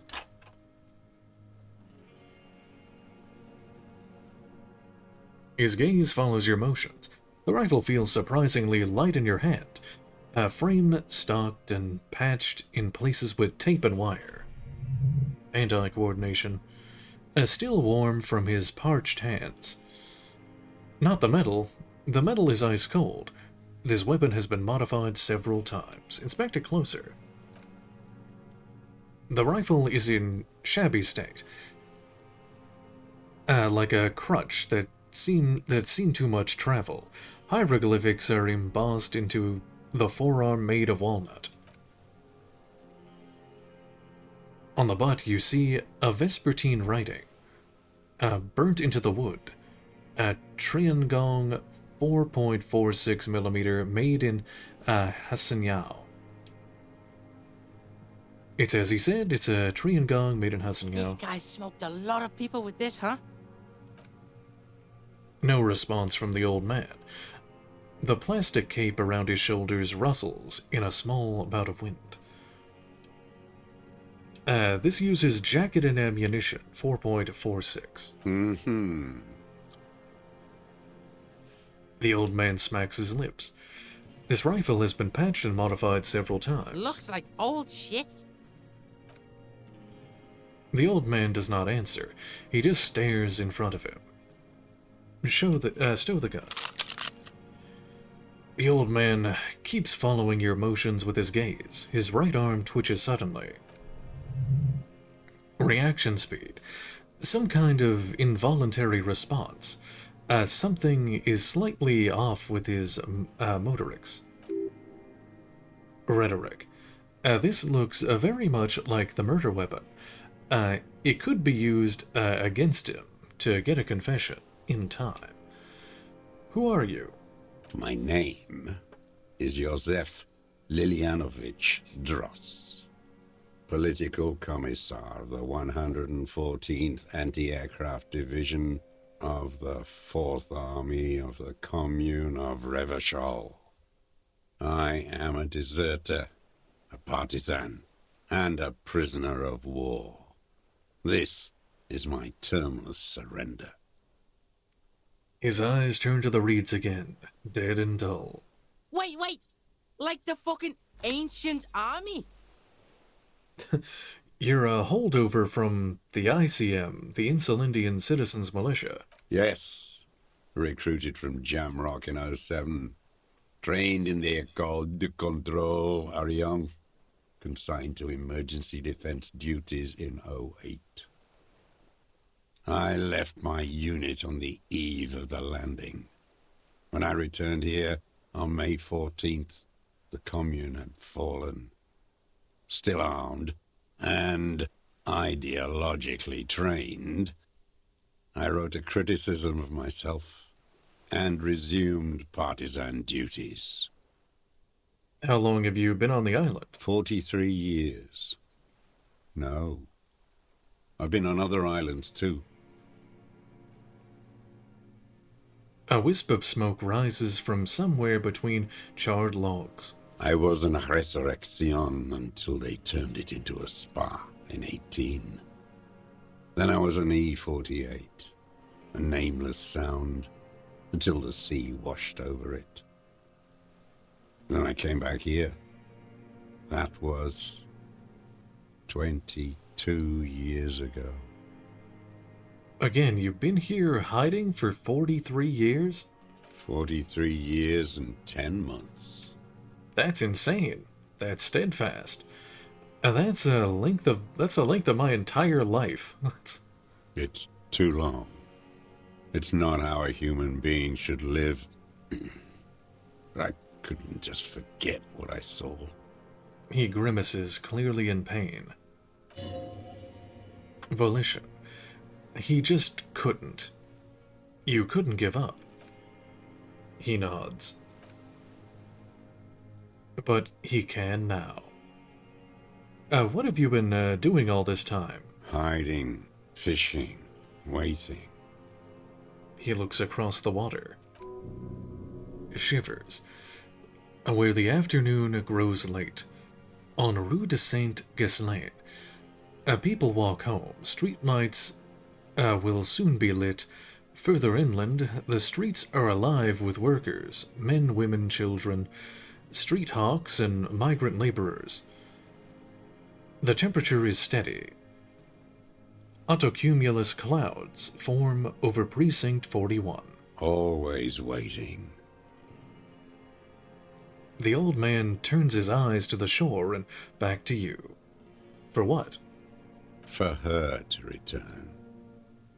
Her who? Girl child. Revolution. I come from there. Point to the mainland. I can assure you that is not what the people are planning. I've been there. The city is a tinderbox. It may still happen. I've seen it. Shake your head. Capital is too powerful. The rich are very well organized. Women will always betray you. Girl-child nation is too strong for that. Women are more susceptible to bourgeois morals. The material base for an uprising has eroded. The working class has betrayed mankind and themselves. The historic opportunity for a revolution has passed. It will not come back anymore, however hard I try, whatever I do. Well, that's depressing. You said you, deserted your unit? I was just 16 years old, 15 when I volunteered. I had a lapse of faith. And of courage, too. Lapse of faith? You could say I misunderstood the historic role of the proletariat and thought Mazovian socioeconomics were fallible. For a second, I doubted the irreducible laws of historic materialism. For some reason, saying that, activated my Amazon woman. That's... A second is all it took. Let's see, for what? For reaction to take hold. What's reaction? It wasn't reaction, you were just afraid. I understand. Communists are natural cowards. Quantity over quality. You haven't seen it. The face of who you serve, naked. It's impossible not to be afraid. And when was this exactly? May the 13th, 08, 44 years ago. The horizon was black with coalition airships. Their petroleum rose to the sky, and it looked like it formed the clouds, storm clouds. When they started shelling, it was dark magic. Dark magic. The combined might of international capital. All at once, all the greed and terror in the world tore into Revachol. It lifted streets from the ground and turned houses into ghosts. We were in the flak tower. He gestures towards it. Huddled on the floor. The artillery was 80 kilometers away in Ozon. But I knew the commune would fall. We would all be turned into ash. So I said I was going to the map room. Authority. A terrible shame. Still within him. The lobes of his ears are red with it. The shame and smallness of what he became. You didn't go to the map room. No. I climbed the chain link across the water and hid inland, in the bunkers there, like the weakest of the weak. A mouse, frightened at the ordnance all night, and the sound of the rotors in the morning, whirring.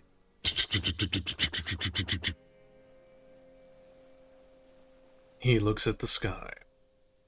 What was that? Airships. I climbed out into hell. The landing was complete. The chain was submerged. I had to swim back. The fortress was half submerged too. Shattered. They'd all drowned in the lower levels, or got torn to shreds above. The anti-aircraft gun had malfunctioned. So had I. I left them without ideological direction. It was real. I'd seen it. I'd seen it in reality. He opens his eyes and stares right through you. Half-light. Some kind of great terror. Worse than you've ever seen. Seen what? The mask of humanity fall from capital. It has to take it off to kill everyone, everything you love. all the hope and tenderness in the world. It has to take it off just for 1 second to do the deed. And then you see it, as it strangles and beats your friends to death. The sweetest, most courageous people in the world. You see the fear and power in its eyes. Then you know. What? That the bourgeois are not human. You've lost your mind. I've always suspected the same. That's definitely enough now. Say nothing. Let him finish. He's too based, but I have to commit to the playthrough. I had to. I had to fight it. I could not stop anymore. The old man falls silent. His black eyes keep piercing your skin as he looks to some great distance behind you, shaking his head slowly, retreating from it. What is this place, this island? It's not an island, Dwat. It's a defensive fortification of the commune of Revachol. And I am its last surviving defender. What was it used for? The congenitally deformed King Philip II built it to restrict access to the Bay of Revachol. We captured it in '02, retrofitted the fort with an AA gun to defend against an airborne landing. Against the whole world. You mean the landing? Retaking of Revachol? Coalition military called it Operation Deathblow. I later found out on the radio they called it Deathblow. You're one of them. Tell me, who speaks like that? We had 50 million people on Caillou alone. First, I'm not one of them. Coalition military. Someone who's come to end this madness. Murderers. I know what you mean. Tell me something else. Iblis. He shakes his head and says, Iblis. The black-eyed angel. He nods. How have you survived all this time? How does anyone survive? I steal. He looks at his worn running shoes. What do you steal? Supplies, vegetables. I collect rainwater. It's the life of a dog, not a human being. How's your health? I've been throwing up blood since winter. Red, like beetroot. Been passing it in stew, too. Kuno's dad has this shit. Wine belly. The cops can take care of this, right? Medicine shit. With, like, facilities. Yes, it may be serious cancer, even. The police can give you medical services. You need to be looked over. I need to die. You don't have medical facilities. You have guns. That's all they give you. Toy guns. A droll smile stretches across his mouth. You also have Doramine. We have Doramine and other opioid-based painkillers. You must be in pain. I have been running out of that stuff. A light goes on in his eyes. He smacks his dry lips. Pain threshold. There's no way he could manage the pain without them. It's safe to say that he's addicted to painkillers by now. You like that Doramine, don't you? It's the little joys. The dark joke. A sunshiny day. Morphine. This is a serious situation. You need to be looked over, and we can do it. There's nothing to look over. The triage is in, and it's black. Administer morphine.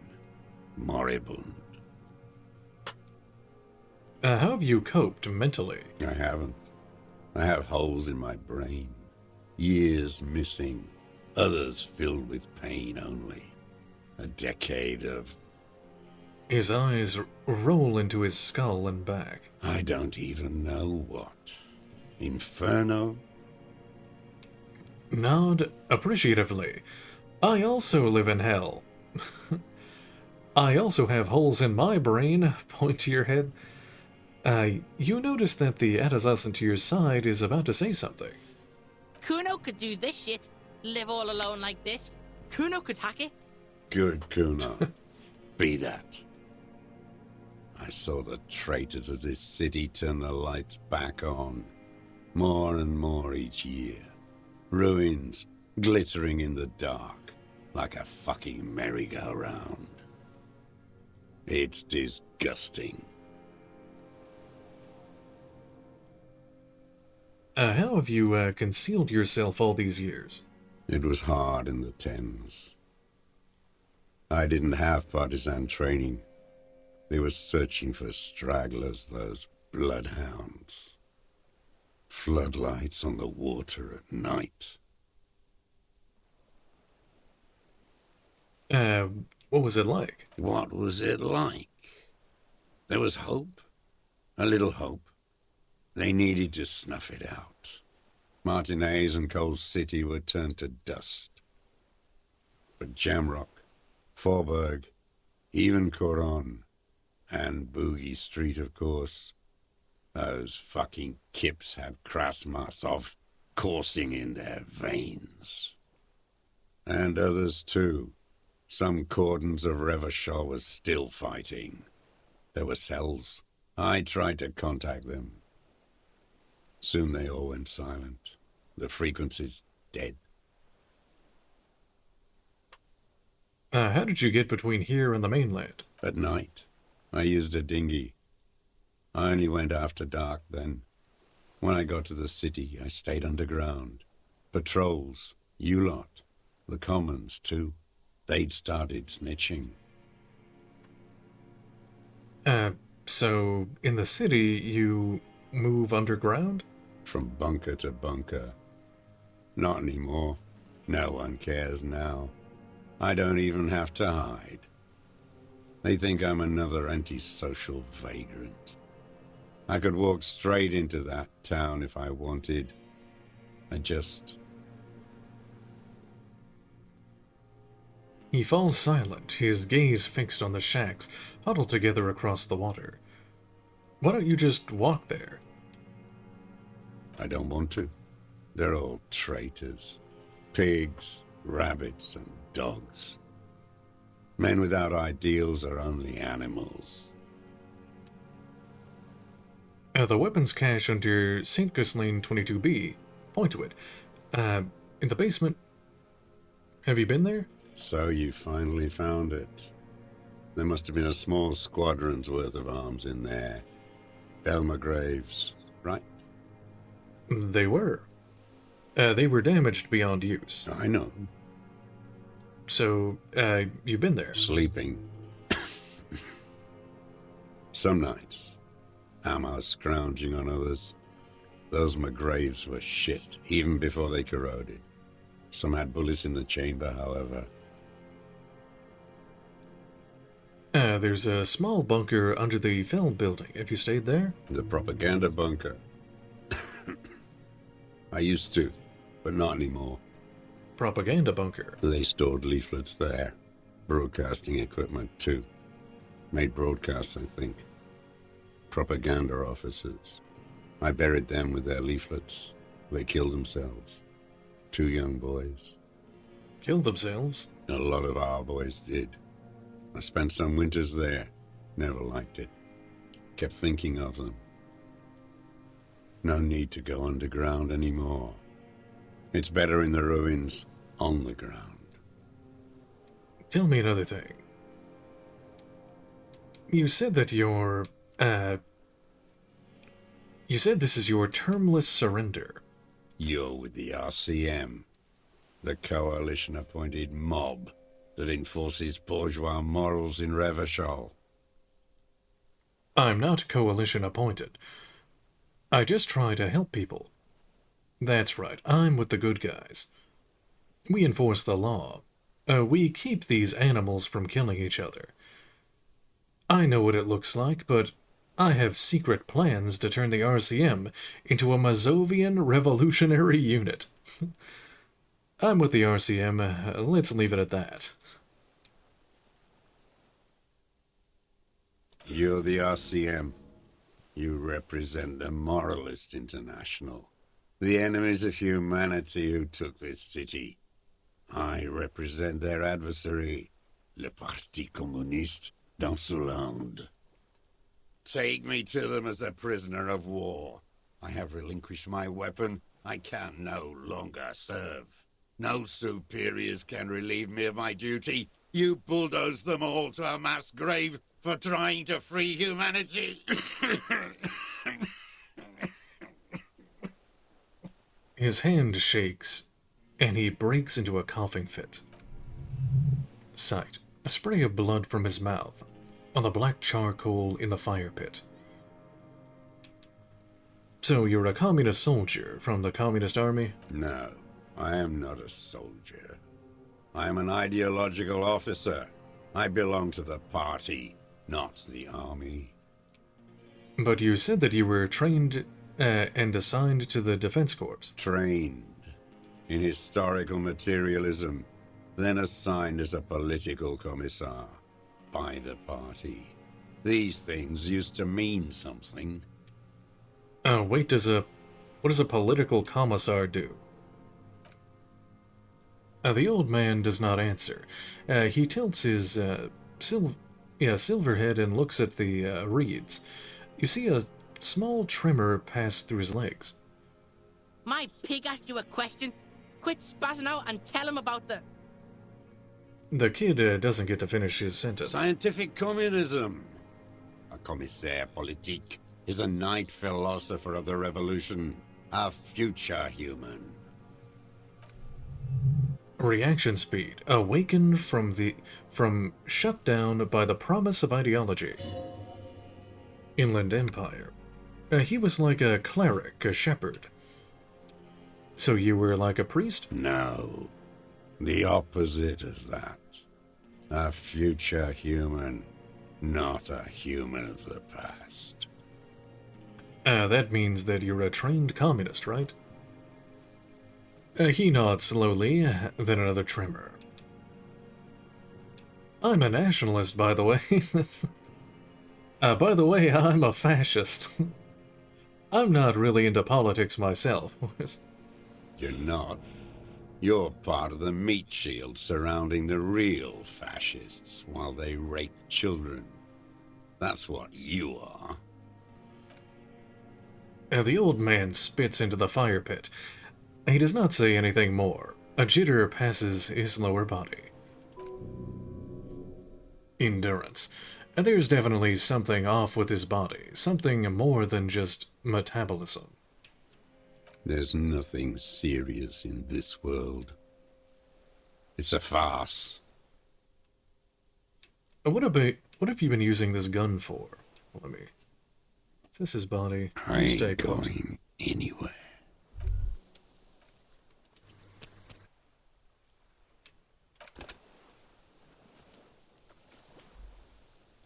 Empathy. What's this? You're getting reports of normal, reasonable, temperate political opinions somewhere in Martinez. You must be mistaken. I'm very radical. That's me, Mr. Reasonable. Someone's got to keep it sane around here. This is because I keep saying none of the above for political stuff, isn't it? It's also about that. But it's also more. Perhaps it's the hangover. Perhaps it's a temporary surge of serotonin. But something tells you it's time to become a citizen of the Kingdom of Conscience. First, where is the Kingdom of Conscience? It is not a place. It is a moment in time that can only arise in the right circumstances. In all of human history, It's only been achieved a handful of times. How do you bring about those circumstances? Incrementally. Electrochemistry. Yawn. You'd get there faster with a little speed. Empathy. History's greatest catastrophes have been brought about by people trying to make the world a better place too quickly. That's the genius of Dolores Day. She recognized that progress is meaningless if its gains are lost because of instability. Real, lasting change can only come about gradually, increment by increment. But what does all these things say that are wrong now? Tisk tisk. Just because you live in the present, that doesn't mean you have the right to place your needs above the needs of the future. You may never live to see the kingdom of conscience. Your children may not. Even your grandchildren might not. But that's no excuse not to keep working. Composure. What sang Freud? Volition. What benevolence? Electrochemistry. What a fucking joke. Wait, is the kingdom of conscience really about doing things or just preserving the status quo? Empathy. Do you believe the status quo is preferable to chaos and bloodshed? No. Then you've never lived through real chaos. Sometimes, in the face of great disasters, defending the status quo is progress. Okay, but what's the kingdom of conscience actually like? The kingdom is difficult to comprehend and even more difficult to describe. Partly because humanity will need to discard many of the categories that define and limit it today. The kingdom of conscience is post-capitalist, post-national. It's also post-industrial, post-ideological, and even post-sexual. Sounds incredible. Allons-y. Let's go there right now. That seems fine. I still want to live in the present, though. Man, that sounds kind of terrible. I don't think I want to be a moralist anymore. What you want is immaterial. The kingdom of conscience is coming, whether you like it or not. Only very slowly.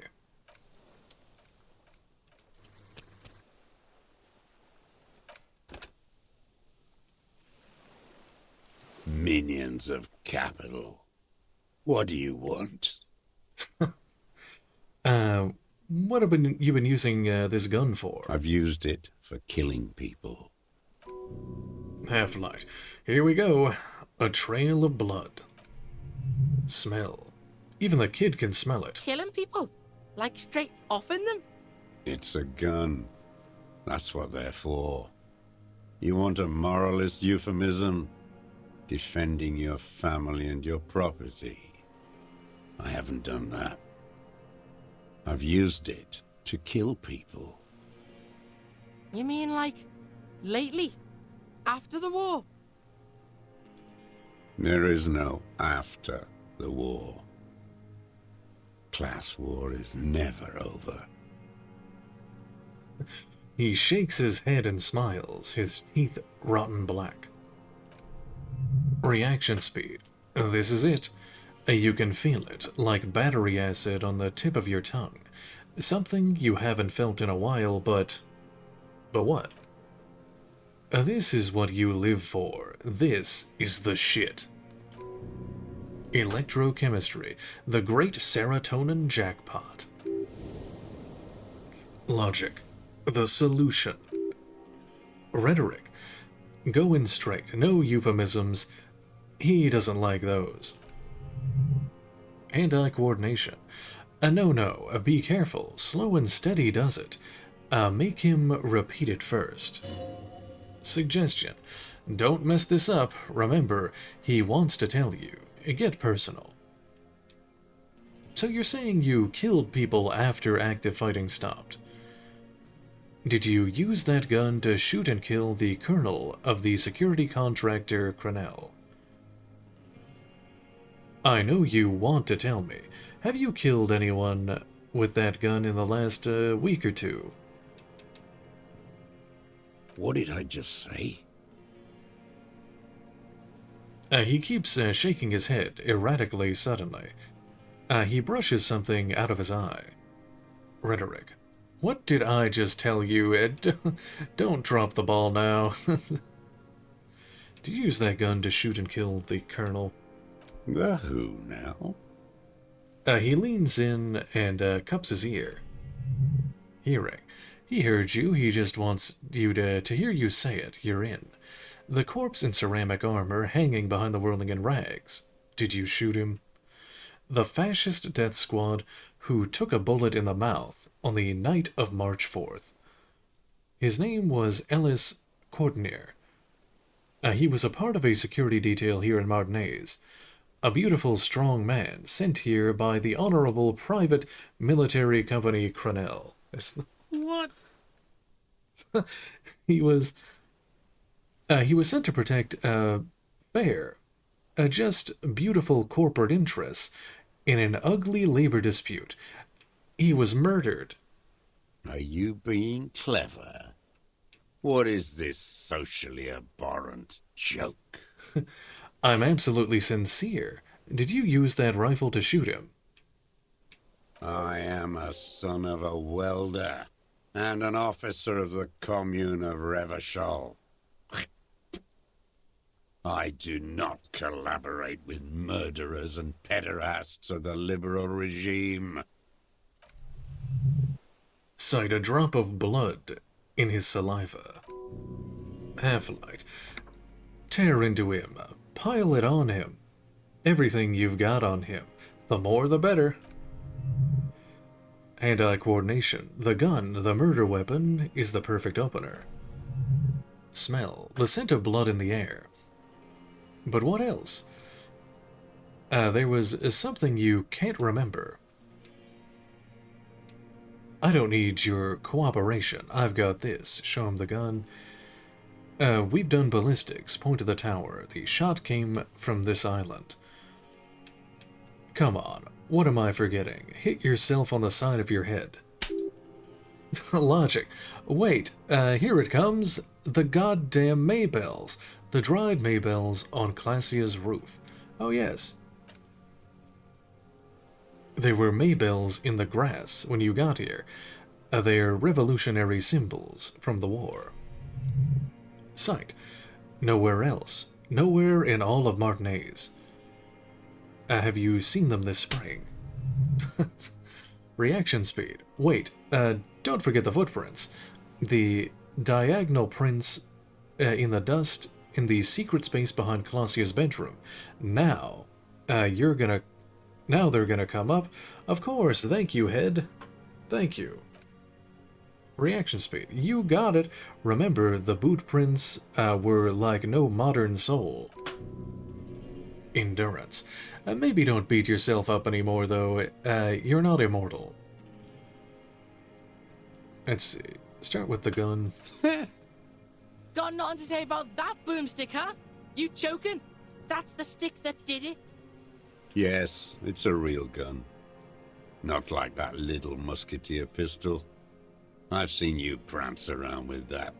Jumping hoops for the liberals. You look like imbeciles. Why don't you ask them to give you real weapons, eh? Going against automatic rifles with a flame bomb. Of course you got all those boys killed. Half-Light. Damn, he saw you. He watched it happen. Volition. So he saw you. Okay, so what? Don't let it divert you. We saved a lot of them. Their leader Titus. We handled the situation. You didn't handle anything. I watched it happen. You let those murderers rip right into them. Got most of them killed, even the fat one. Oh, not Fat Angus. None of those people mean anything to you. The vultures feed on this city, and you prepare the meal for them. Stop squirming. I have the murder weapon. You let them all die. Pranced around. Let your little friend be shot too. I didn't get a good look at that. Tell me, did he bleed out? Don't talk to me about Kim. I know what it feels like. I lost people because I was weak too. Shut up. I'm calling it. I have the murder weapon. Who are you trying to prove this to, huh? Your friend? He's not here. He's dead, isn't he? No, he's not dead. He's in the hospital. The world will rejoice when he dies. One fascia less. He hisses, then glances into the reeds and twitches suddenly. Suggestion. This pushed him, but not enough. Just a little more. The Maybells. Damn Maybells. The whole island is turning white with them. He looks at the blossoming field behind you. So many this year, too. The spring is coming. No, it's already here. Wash the filth away. I haven't seen these flowers anywhere else in Martinez, only here. A young woman called Clasia. Ring any bells? They blossom on the islets before. We fertilize them with our blood. Resurrection was snow white in May, before they ruined it. Shivers. South, the Bay of Martinez is dotted with little freckles of islets, turning green, with white flowers in white snow. The coast, too, before they piled their containers on top of it, filled with broken, useless trash for fat-fingered bourgeois children to play with. Bet you've been sneaking around a lot. Hidden. Know any secret paths? Kuno knows paths. I may. A curious tremor passes his face. Young woman named Clasia, ring any bells? These dried flowers were behind her window. Classier.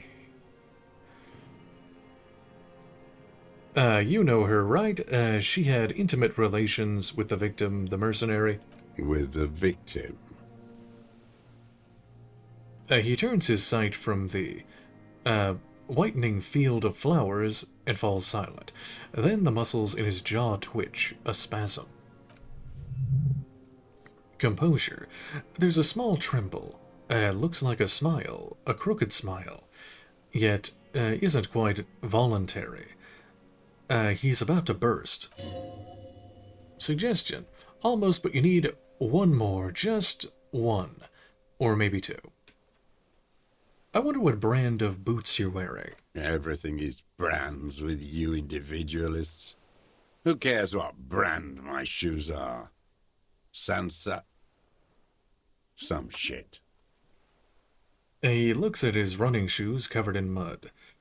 Show me the soles of your shoes, please. Fucking imbecile. The old man stretches out his leg. A black and white spiral pattern covers the sole of the worn-out running shoe on his feet. Sight. The maker is Sanes Ecu. The model is Corribly.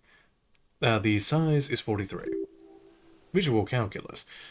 These are not unusual. Horizontal pattern soles you saw in the dust on the floor of the hidden room. They do, however, seem to be about the same size. Wait, maybe it's simpler than that. Simpler? No. This is another loose thread that you will never connect.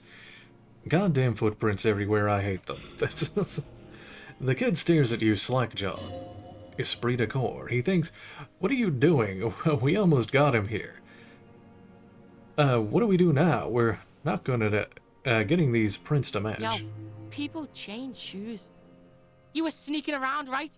Casing the joint or what? Yes, you were in the whirling in rags. What were you doing there, sneaking? Trying to rack your brains. You're desperate to report something back to your masters. They must have really loved that dead fuck. The old man stares at his own prints in the ash around the fire. Suddenly, some strange process within him. A gush of wind, seagulls in the distance. You know who he was. A coalition-trained murderer. Armored and armed. He wasn't human. The blunt end of a hammer. Dripping with blood. He was a rapist. I'm not saying he didn't deserve it. He was a killer, but he was still under the protection of the law. He was a soldier, too. He was a man. Beating us to the ground. Moaning with joy. You hounds get so thorough when a company-trained killer dies. I haven't seen you on this coast for 40 years. You know, maybe I should have killed one sooner. Got your attention. Now you stop beating druggies and prostitutes in your basement. Now you come to investigate. Not when they die by the hundreds. He breathes through his flared nostrils. So you shot him. Oh, the inhumanity. One paramilitary less in Revachol. Just nod. You almost see him squeeze a tear out of his right eye. His fists begin to tremble with anger. I had them in my sights. Both of them. Him and the whore. I was breathing with them, in phase, and I pulled the trigger and flew on the air until I landed in his mouth. He begins to smile. I didn't think I had a shot like that in me anymore. I did. I saw him kneel there with his mouth full of death, and that stupid look on his face. And his dick still in her. Electrochemistry. There, a hot flash of rage almost carries the smile away. Some dark peace. Then what? Nothing. I went to sleep. Next morning there were Maybells everywhere. The world was white, or what's left of it anyway. My last spring here. I knew the fascists would come to avenge their own. And so they did. Fucking hell. The kid looks at him for 1, maybe 2 seconds, breathing heavy with excitement. Boom. The revelation. I just fucking nailed you. Super cop of Jamrock. Do you understand you're confessing to murder to a police officer? Moronic, gloating psychopath. Authority, a motive. A real cop gets a motive now. Wait, motive why? We could say he was taking the fall for someone. It's useless in court without a motive. Go be a cop now. Don't mess this up. Suggestion. Coax it out of him.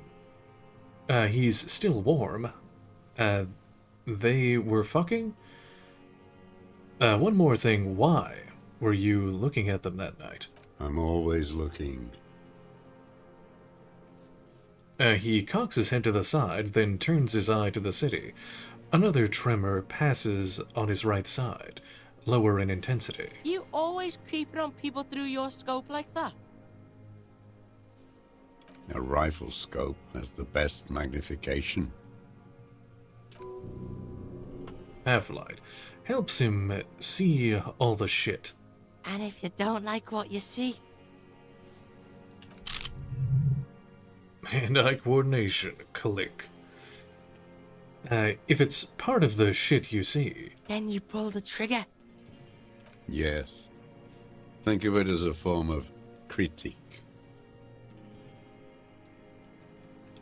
What specifically did you not like about what you saw the night of the murder? Them. Fucking. I didn't like that.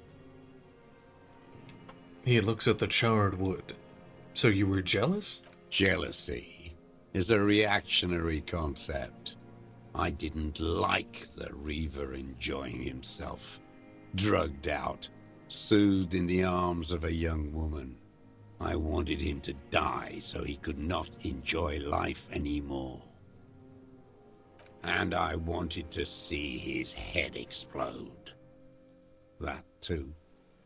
She should know better than to hold a child murderer between her thighs. I knew he'd be there for one more second, writhing. That's all it takes for the bullet to reach his head. Now that I think of it, I wasn't aiming for his mouth. I wanted his brains to spill out on her. But you can't have everything. Suggestion. He wants to see her covered in blood.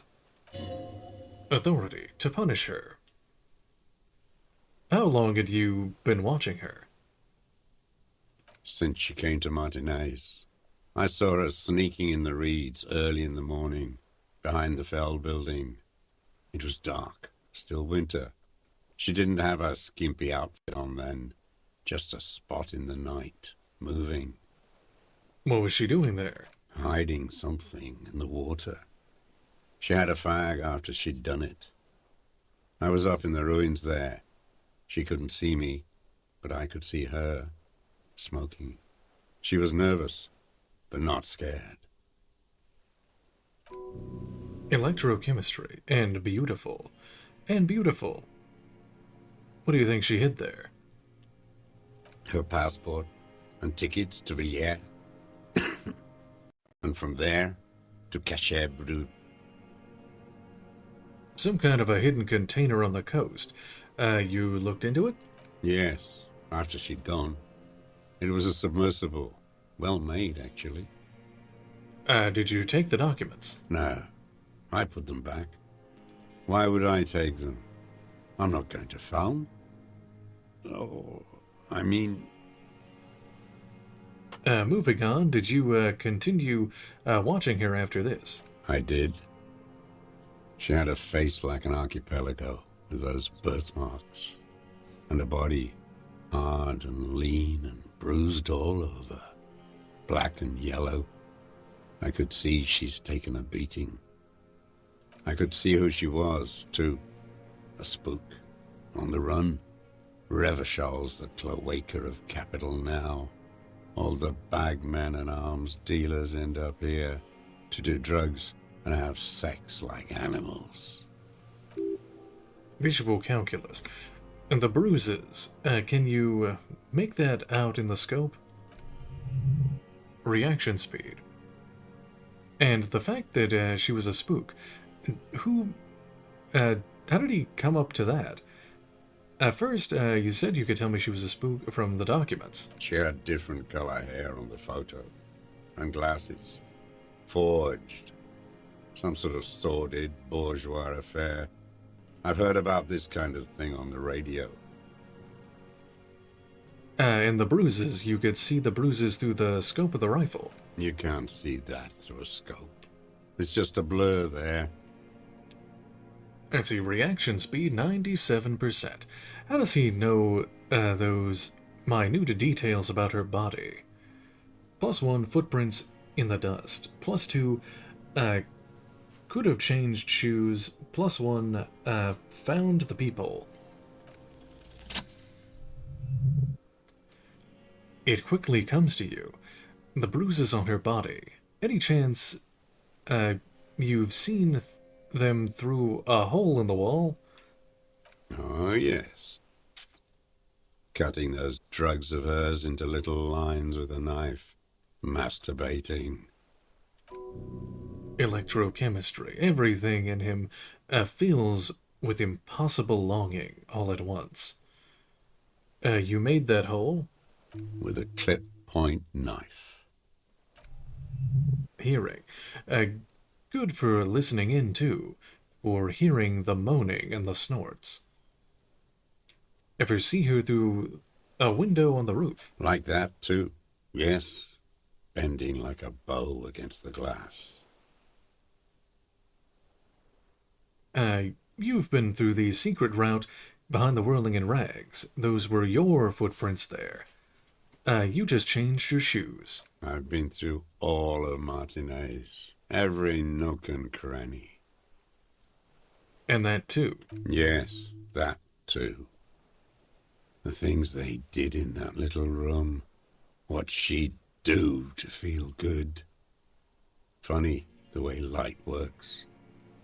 You turn it on inside, and it gets so dark out, you can't see a man looking in. I learned that in the 20s, when they were still hunting me. I've seen people do some shit, but... Yeah, the lightning gets shit going. Speed freaks fucking in the bushes. Savoir faire. He must know his way around a creaky floorboard and a rusty hinge on the door. How did you get in there? The hidden pinball workshop? I can just walk in there now after a good wash. I told you, they think I'm an antisocial. Closing hour is a good time.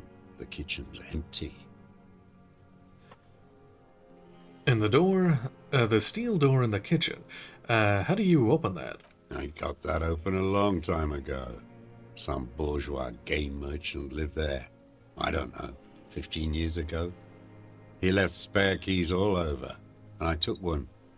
Then I saw her turn the light on one night in my scope. He points towards the whirling in rags. Interfacing. And he found a use for it. A spare key. Like the one hanging behind the union box window. You wanted to punish her, so you killed him. She practically breastfed that man. You wouldn't believe the things she let him do to her. He shakes his head and stares at the ashes. Inland Empire. You stare at them too. In your mind, her innocence, D, still turns to leave, airport bag in hand. Silks flowering in her wake. Let's see, the dream. You see tomorrow, Harry. Her voice rings in the evening air, burning. She did deserve a good punishing. I hate women too, you know. I'm not like that. I don't think like that. Men are insane. Shake your head. No, we Truth. There is something bourgeois about women. The weak are more vulnerable to exploitation by capital, unless they rise up in arms, which the likes of her, twisted by psychopharmaceuticals, alcohol, and the class interests of the bourgeoisie, they all are women nowadays. He raises his eyes from the ashes. You had feelings for that woman. There's nothing to hold on to. Only this. It's not enough. Sight. The coals of his eyes glisten suddenly, like stones dripping with water. Is he crying? Man needs to feel something else. In this fight, it helps if you have your eye on something there. It's weakness, I know. Have there been others? Yes, over the years. It's not unproletarian to feel something. Was that why you left the dried flowers behind her window? No. He starts to shake his head again. A sunflower on a withered stalk. Why? I don't really know. I was there one night and she was crying, like a child, in the corner of her room on the floor, like she does sometimes. When was this? The day after I killed him. And you brought her Maybells? Yes, I don't know why I do the things I do anymore. He looks at the charred logs. You wanted to console her. You wanted to manipulate her. Maybe. I told you, I have holes in my brain now. I wouldn't just sit here waiting for you.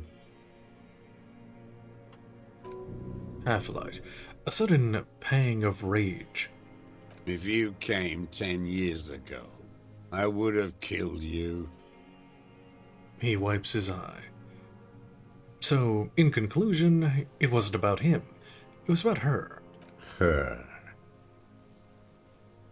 He repeats, staring at the ashes, then the reeds.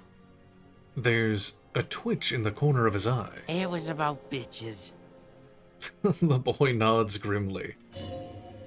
Esprit de corps, there. Motive detective, we have it. Where is she, that Clasier? I haven't seen her there for days. She got away. We don't know where she is. She got away, but she led us here. She figured out someone was watching her from the seafort. We arrested her. Lie. I'm not at liberty to say. Good for her. That girl kept staring into the scope, you know. In the end, this last week, kept staring at the island. At night, crying or smoking on the roof, like she knew I was here. It doesn't matter. Shivers. Midtown, across the Bay of Revachol. The oceanic wind washes 40-story towers. Above them, a Lucerne Central Aerodrome. A cocoon suspended in the sky by a web of suspended wiring, encircled by hybrid aircraft. Look north. On the platform, a young woman is withdrawing from amphetamines, barbiturates, and alcohol. Yet, still, she smiles among the crowd, among the great ghost of the city she's leaving, for another, far south. A smaller, distant, hidden. Not like the great chandelier she sees sparkle in the spring air below her. Streets and towers, tenements and water, and across it, a dark strip of ruins barely visible. If she didn't squint her eyes. We can totally get more out of him. He's squealing. A suggestion. You could get more out of him. He likes talking. Physical instrument. Enough. Take him in. Bend his arms. Behind his back and end this. Been looking for anything else you haven't liked? A tragic comedy. Druggies, prostitutes, and rentiers. Composure. A strange little engine seems to fire up in him again. It straightens his back. Half-light. A detest pushes the cobwebs out of his eyes. Pushes the melancholy aside. He relishes it. More specifically. Specifically, the whole city is a charnel house. Stripped clean and draped in neon. But Martinez is the worst. He shakes his head in grave disgust. How come? Because of the racists. Everyone is a racist in Martinez. It's their favorite thing to do in the whole world. Listening to race-themed radio shows. In the ruins. In their lorries. He points inland. Pumped full of steroids and Radio Revachol 92. Race this, race that. It's all sanctioned by that Social Democratic Union and the farce of a Social Democrat who runs it. Mr. Clare? Yes, the fly larva in his container. He let some nihilistic advertising yuppies erect a statue of Philippe III, a syphilitic murderer on the town square, to spit on the working class. Anything more? Let him finish, don't interrupt. Not since the serfs of ancient Pericarnassus has history produced a more inert social class than the Martinez proletariat. The rest of Revachol at least pretends to rebuild. These people still live in ruins. In tents, like animals, like those boom-boom morons on the ice. A pity they didn't drown in that tent of theirs. He keeps shaking his head with sorrow for the sight he missed. That's all? The worst of them is the blood-drenched Sucrion on her yacht, licking her lips. The old whore's gone now. Her gun-toting porcelain men are dead. So, actually, no. The worst is that old cock parading around in his uniform, throwing balls all day. It's not enough that the racists and liberals are dancing on our graves. The old loyalist ghouls still parade the ruins too. Every morning he's there, while the parasites he fought to protect are off in Ozon, or Quayamorang, or some other island they built their palaces on, feeding on drugs and having sex with their own children. That's all the rich really want. Sex with their own children. Throughout history, even the royal bloodline of the suzerain, it's all just an excuse for them to have sordid sex. At least that old cunt, Frisell, is now dead. Now, I have some questions about this. We did good when we pushed him under the horse car. Until, in the 30s, those disco whores. He breathes in, his breath heavy with hatred. You cannot make out a single word. Half-light. The disco whores are too much. Hatred shuts down his brain's language center, leaving only a nonsensical sputter. Physical instrument. What was that about steroids? It piqued your interest. Disco whores Whores. is all he says. Even that word has to be pushed through his teeth, and with great force. The rage seethes too hard. And the racist on the gates, pumped full of steroids? Yes, steroids. Measurehead. A racist on steroids. You mean Measurehead, right? What's your opinion on him? What is my opinion? You think the rich man has an opinion on this idiocy? Is the rich man on the radio telling you his opinion? No. The rich man's looking at real estate and fiddling his kids, wading through the corpses. By the way, I've internalized his Weltanschauung. You're right. I'm too I'm too much of a level-headed person, moral person, unaffected by Measurehead. I, for one, do have an opinion on Measurehead that people need to hear, and it's not positive. Did you notice that he is not... Point towards the general area of your face. Oh, I'm sure you have all internalized your fair share of racism at the RCM. You don't have to tell me. It shows. Can't stop talking about some kind of head-measuring man. Volterschlong. Kuno squints into the distance, confused. He whispers to himself. Let's see. Do you notice... Old? An alcoholic? Fascist? With each word, he squints a bit more. Yes. No, I mean, keep pointing to your face. Generally reddish and pink like me. You're obsessed with your own features. Because it's all you have left. The rich man took everything from you, except your bottle. And he left you here, gesturing at your swollen face. The rich man rules over you and over the world, and he laughs at your fidgeting. He stares into the dead embers. You mentioned the Union is socialist, democratic, and Mr. Clare a farce of a social democrat. Another hideous disappointment. Unions are the real enemy, the true enemy of the proletariat, placating the masses.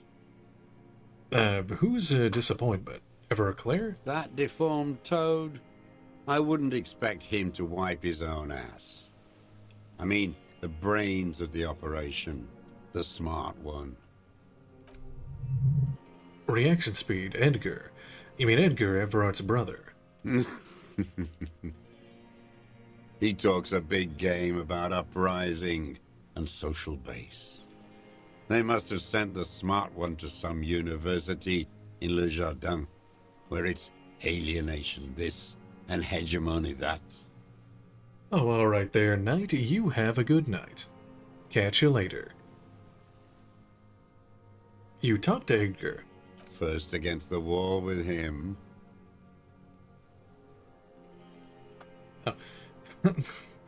Let's see. He's stopped pointing at the ash now. Poking at the ash now, just shakes his head. Have you approached them?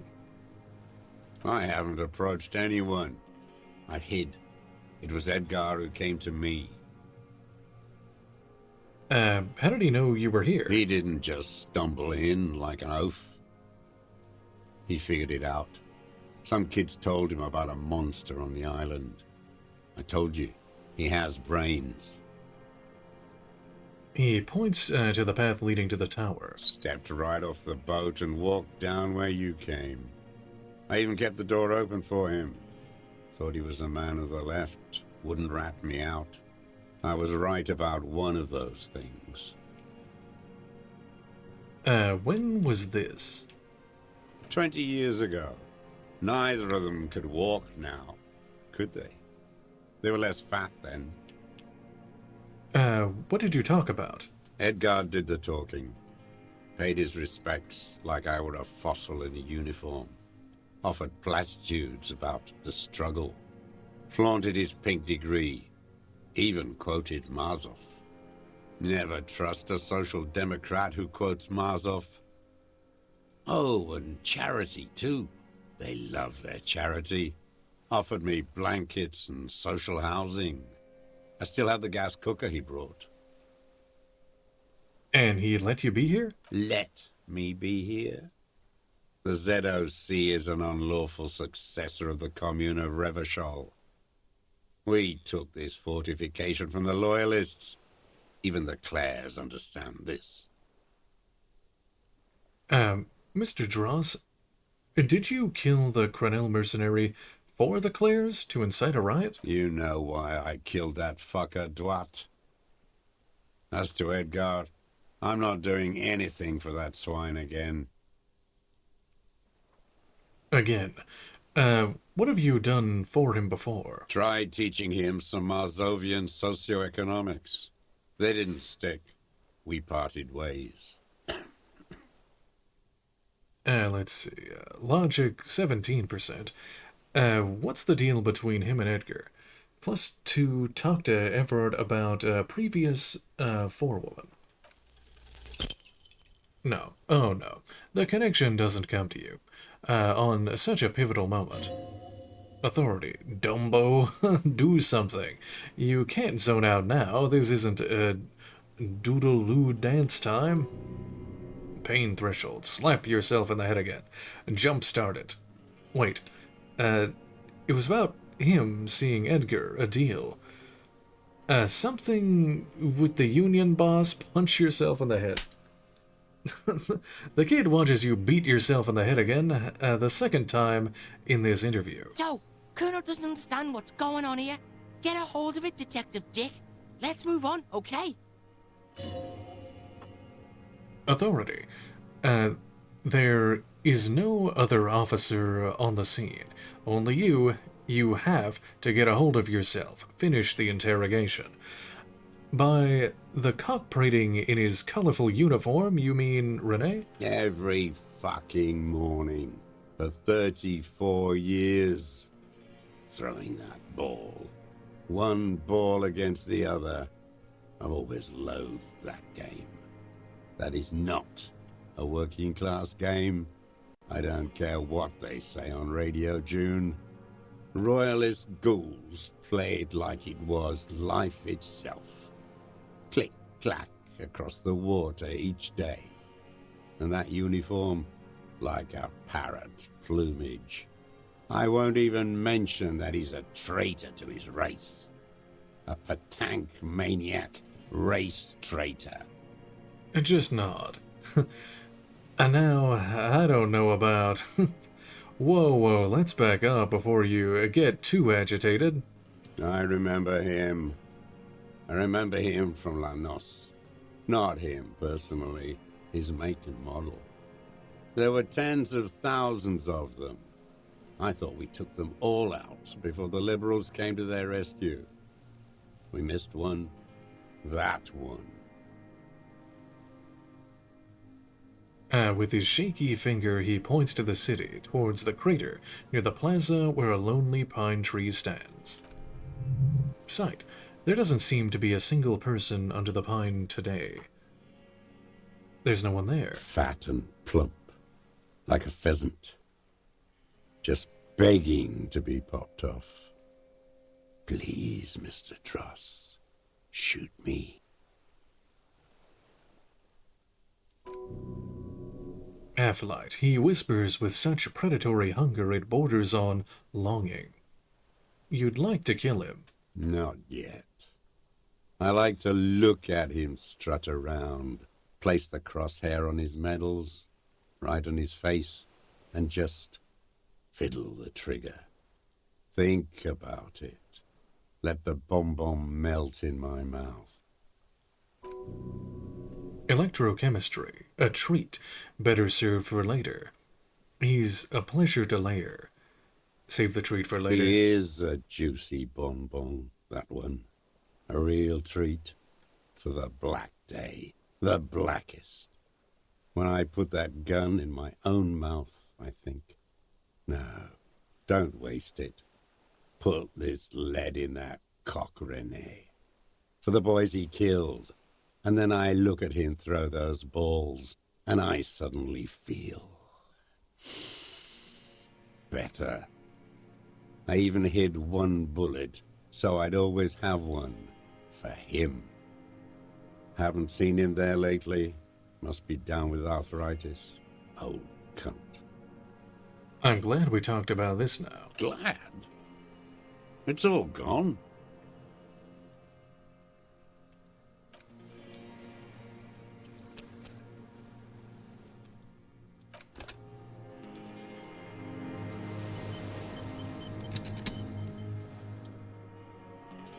Let's see.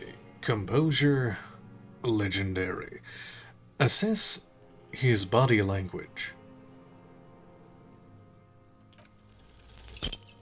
Oh.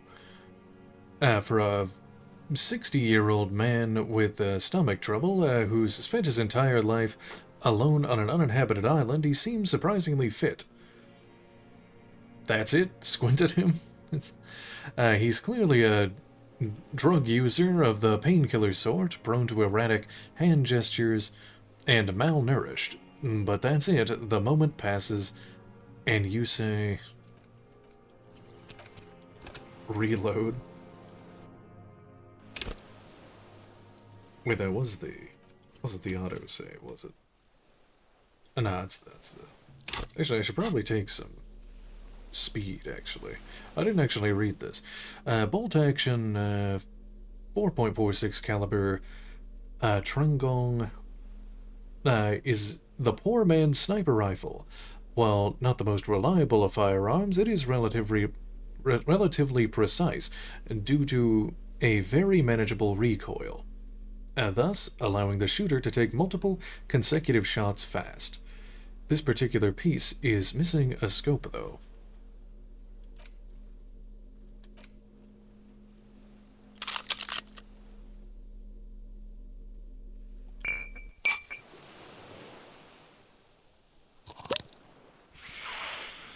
Let me just do some speed in front of him and Kuno. Why not? Yeah.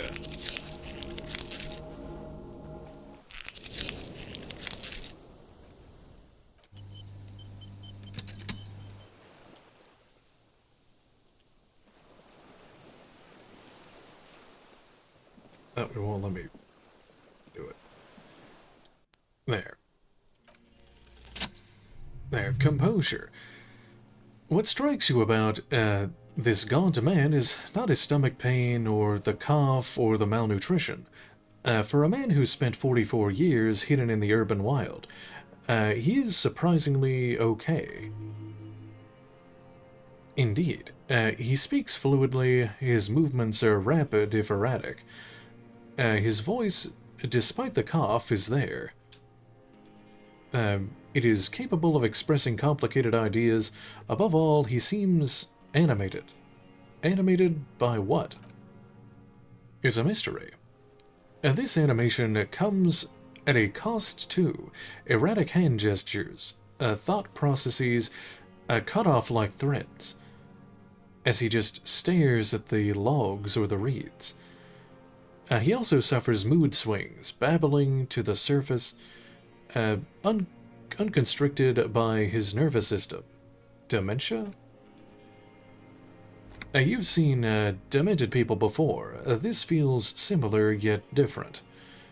When his thoughts move, they are lucid, keen even, not senile. Electrochemistry. Is it some kind of a substance damage? Like he's addicted to something. Not only the painkillers he's clearly on. Mr. Dross, are you on some kind of a psychoactive substance? No. I won't be stuffed full of shit like the rest of this city. Reaction speed. Didn't he say... you've said you take painkillers. I take them to cope with pain. The people of this city use painkillers because they have pain. Untreated illnesses. Not enough money for a greedy doctor. Composure. It's not a downer, rather an upper, judging by his snaps. What about, Pyrrolion? I don't know what that is. He shakes his head.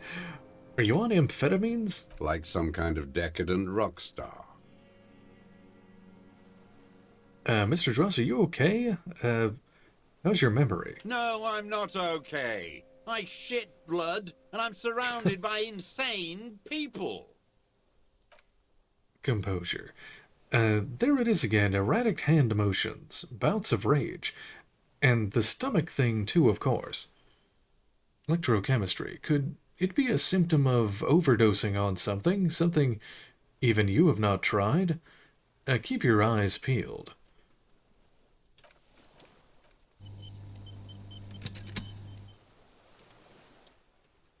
Let's see. You're under arrest. What? But you said I would be taken to the... The old man's eyes fill with sudden, unexpected terror at the words. Shivers. The wind picks up. The silence on the water is broken all around you. Little shivers of waves appear. Your wayfarer rights have been suspended. Information provided to the officer on the scene will be used against you by the prosecution. He looks around confused. You will be provided legal counsel within 1 week, and must face court in 44 days. Do you understand? Do you understand, sir? No, I don't want to. I have to stay here.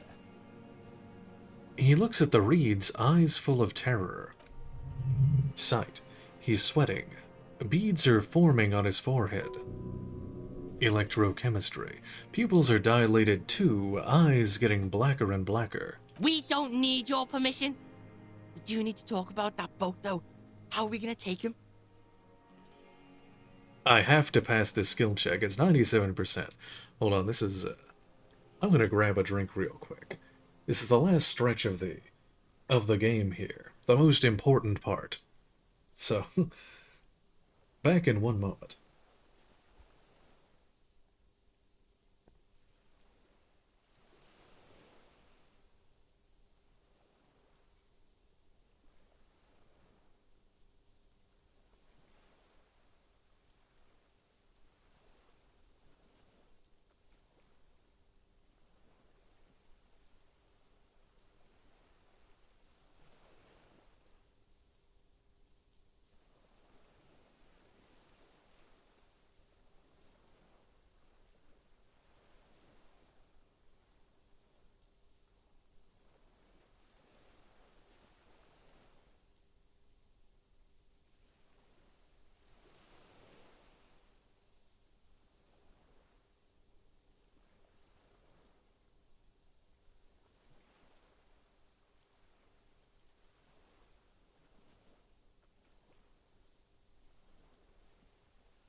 Alright, I'm back. Here we go. Let's see, the kid turns to you. How are we gonna take him? Perception. Hearing. 97%. Weight. +1. Cold Mamadakwa. There it is again. To your north, as it has been since you came to the coast, the reeds whisper, stalks rubbing against each other. But then, in the middle of it, what? Something completely different. It sounds like a bow, very slowly being drawn against the strings of a violin. A very small violin made of reeds and rushes. Maybe there is room for 3 on the boat? Drowned out by the kid's voice. Shush, Kuno. Do you hear that? What? What a farce. What are you talking about? Is this really us? Shivers. Your skin crawls.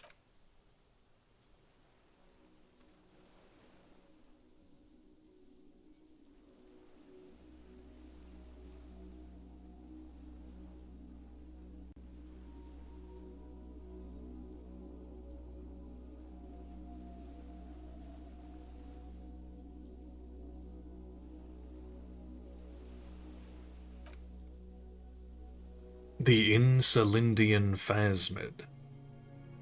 A delicate tangle of arms and legs unfolds from the reeds, limb by limb, to then just stand there, moving its scythe-like arms in ghostly silence. Blink. What is that? I point to it. What are you talking about? The old man looks at the reeds, then at you. A giant stick insect. I don't know what the hell that is. There's nothing there. He looks confused. The stick insect is over 3 meters tall. It looks straight at you with its tiny pinprick eyes and its grotesquely small head. Half-light. You feel your legs shaking under you and your gun hand rise instinctively. There is, I see it. I've finally gone insane. Put your hand in your, put your head in your hands. Tell me what you see, damn it. I can't make out one small thing in the reeds. Kuno, can you see it? Yeah, I can fucking see it. Volition. Thank God. If he can see it, then maybe you're not insane. It's really there, spinning slowly. In absolute silence. Its limbs long and slender. Be very careful. The kid whispers, and then takes a step towards the giant arthropod.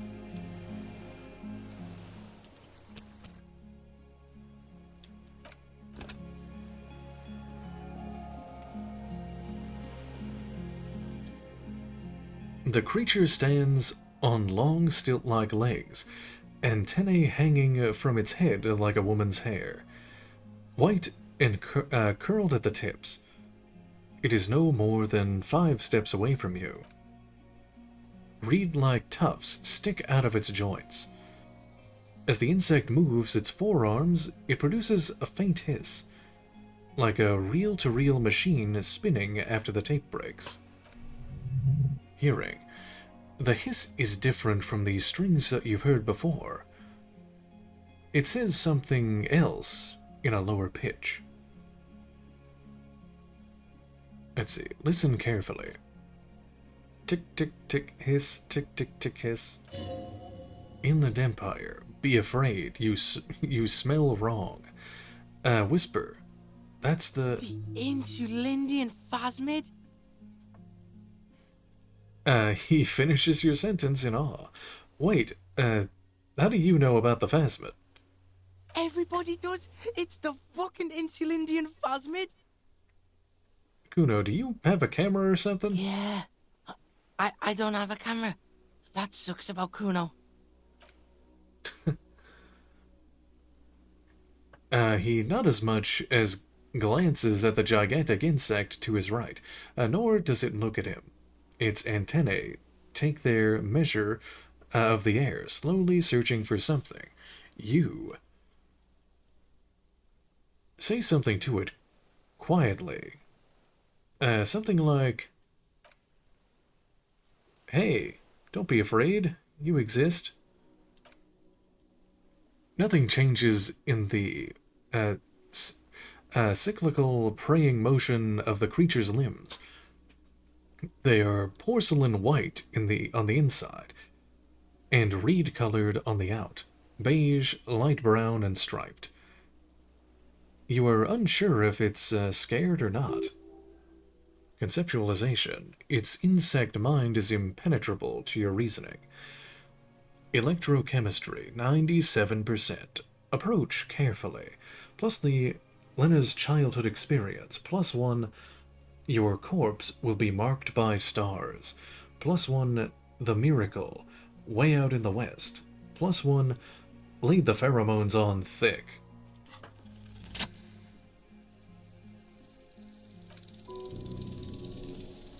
Slowly, with your breath held, you take 2 small steps towards the phasmid. The creature lets out a series of ultrasonic clicks that swarm around your head like swallows. Endurance. Sweat drips from your brow, soaking your chest. You reek of it, your chemicals. Hissing and clicking, it extends its mandible-like antennae to greet you. You're right below it now, looking up at the colossal chitin of its white limbs. The head of the creature is crowned by reeds, and its eyes are like small droplets of water. Raise your hand slowly. The insect stops its stridation, seeming to observe you. Below its crown of reeds, little pinprick eyes detect motion, glittering. The world stands still around you. Hearing, suddenly, there's silence. Half-light. No, stop. Be afraid. Raise your other hand, too. As you do, the invertebrate comes to life, its limbs moving independent of each other, as if each has a mind of its own. They are white like stalks of porcelain, knitting above you. Conceptualization. Praying to you. Whisper, "That's right, pray. Don't pray to me. I'm nothing. Put your hands down instead." The reed creature does not stop its stridulations. It towers over you, parting the reeds it emerged from. Tuft-like structures still rustle on its joints. Half-light. Perhaps it is preparing to eat its god. "Hello, I'm Harry. I don't really know who I am." No reply. A total ancient silence comes from its mouth, along with what appears to be some kind of foam. The stridulations of its limbs continue all around you. Stand on your tiptoes and look more closely. You were right. Little bubbles form on the mouth parts of the creature, on its segmented lower lip. It looks to be foaming slowly. The foam is white, thin yellowish. Smell. The faintest smell, like you've never felt before, like burnt roses. Whisper, "Kuno, it's foaming." Whoa! Maybe it's poison? Fucking hell! The kid watches you apprehensively. The foaming slowly turns to a darker shade, like burnt caramel, as the insect moves its mouth parts masticating. The little bubbles begin to burst, one by one. Smell, letting out that same smell like summer burning. Inland Empire, apricot blossoms, like white blossoms erupting, a sensation, like cold hands on your face. Inland Empire, 97%. Tell me, what are you doing? +1, spoke to the hanged man. +2, did not give up on Phasmid. +1, know of the parthenogenesis. I exist. I exist too. I'm a detective. Tell me, what's it like for you? Fire, burning. It's wunderbar. I'm ill. If I tell you, what will happen? Yes, holy is the Lord of hosts, and all the earth is filled with his glory. Now, I will tell you what it's like for me. For me, it is a series of half-lit images, a kind of darkness being intruded upon, transient, dim, moist. Intruded upon? By what? Shapes of plants and animals, and internal sensations, a swarm of sounds, tiny vibrations on the inside of my forearms. All speak of complexities totally beyond my understanding. I am at the end of a narrow funnel, weightless. So light, it only feels like something to be me. In truth, perhaps I am nothing. I certainly do not have a soul, and if I did, it would never ache. You're the type of animal I would like to be. I'm glad to be me, an incredibly sensitive instrument. The fuck is happening to me right now? Are you sure? Yes, I'm sure. Why do you ask? Sometimes, when molting, I regrow a lost limb. One time, something went wrong, and a small leg replaced a missing antennae. That's absolutely nothing. A small leg? That's horrible. That's cool.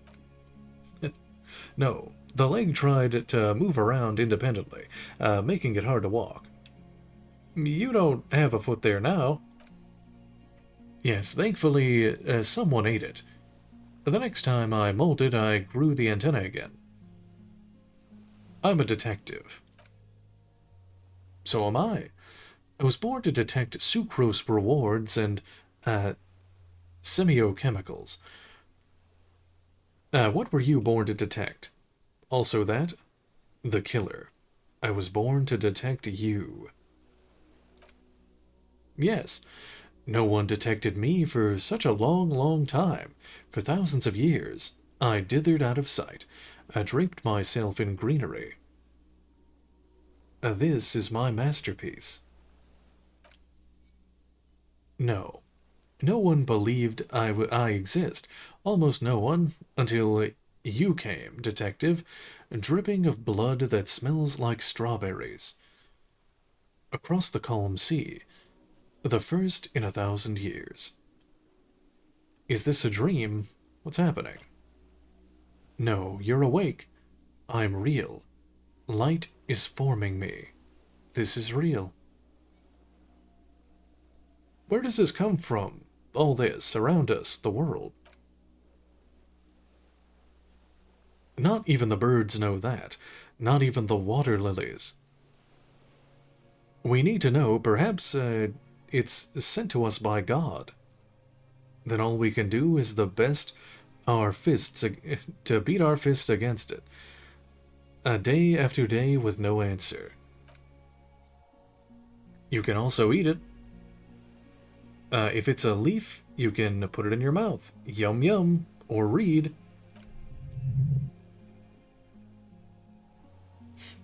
I know, I love this game too. One of my favorites. Reaction speed. Wait, so you look like a reed and you eat reeds? Yes, they don't mind. Have you accidentally eaten another reed phasmid? Yes, I once cloned myself and ate the little ones.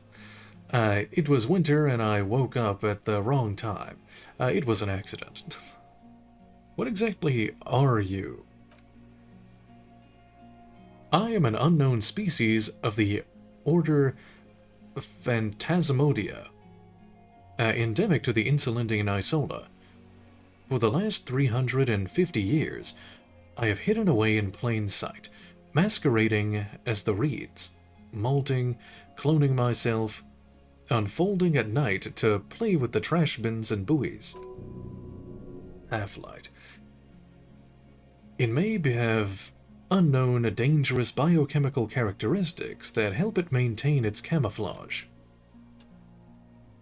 I went unnoticed by the first settlers and the land surveyors of the suzerain, also by the soldiers of the Revolution and the officials of the occupation. Even the Seminoles Islanders, who came here first, but did not stay, have not seen me. I have stayed hidden through 4 forms of government and 2 scientific revolutions, until I was accidentally discovered by a detective of the Citizens Militia in Revachol, district of Martinez, March 51. Are you poisonous? Yes. I do not have a startle display, so I use a neurodegenerative alamone to aid in camouflage. Do not worry, it is only destructive over long periods of time. Which is what happened to the deserter over there. He has been accidentally inhaling its pheromones for 40 years. It's broken his brain. Are you the miracle? No. You are the miracle. How? The moral of our encounter is, I am a relatively median life form, while you are extreme, all-engulfing madness, a volatile simian nervous system, ominously new to the planet. The Pale, too, came with you. No one remembers it before you. The Sindarians do not. The radically symmetricals do not. There is an almost unanimous agreement between the birds and the plants that you are going to destroy us all. Wait, the Pale is human-made? It is a nervous shadow cast into the world by you, eating away at reality. A great unnatural territory. Its advent coincides with the arrival of the human mind. I don't have that kind of power. You are a violent and irrepressible miracle. The vacuum of cosmos and the stars burning in it are afraid of you. Given enough time, you would wipe us all out and replace us with nothing, just by accident. How? We suspect it will be something like the oxygen holocaust that wiped out anaerobic life 2.6 billion years ago, when organisms first started breathing, only much worse. Conceptualization. Instead of air, you exhale thoughts. There are no trees that eat thoughts. Worse how? Everything your eyes touch goes back there, behind the nerve mirror. What if you blink? Are we still here? Please don't think. Please don't blink, no. What if, you misplace us all one day? Or just forget? Blink quick.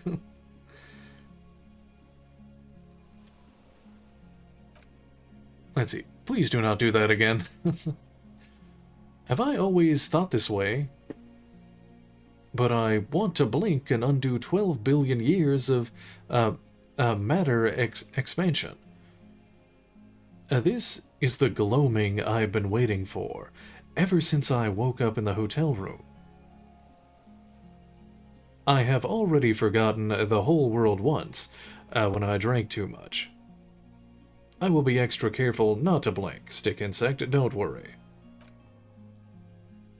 So, it is already happening. One day, one of you will close your eyes and sigh, and open them to see that none of this ever existed. Kuno, am I having a violent epileptic seizure? Doesn't look like you're spazzing out. Kuno knows all about seizures. What does it look like? You're just staring at the giant insect. I think I'm having a vision about the final state of mankind. Cool. So's Kuno. Kuno's also having a vision of a giant insect, and it's real. Back off before it eats you. I have to say goodbye now. I have no more thoughts. That was all. No, there is one more. No, there's no more thoughts. Of all the creatures I've met, you were the kindest. Of all the creatures I've met, you were the scariest. Of all of the creatures I've met, you are the most beautiful. Thank you. I also have one more thing to say to you before you go. That woman, turn from the ruin. Turn and go forward for Revachol. I can't. I'll try. I will. What woman? You cannot lie to me. Behind you, it smells of fires. So awfully far that you were prepared to go in her presence. End it. I will. She was hell on earth. It doesn't make a 3-meter stick insect to tell you that. It just disengage slowly. As you're turning away, the phasmid mirrors your movements, stepping out of the water. The long limbs carrying its feather weight without breaking its surface.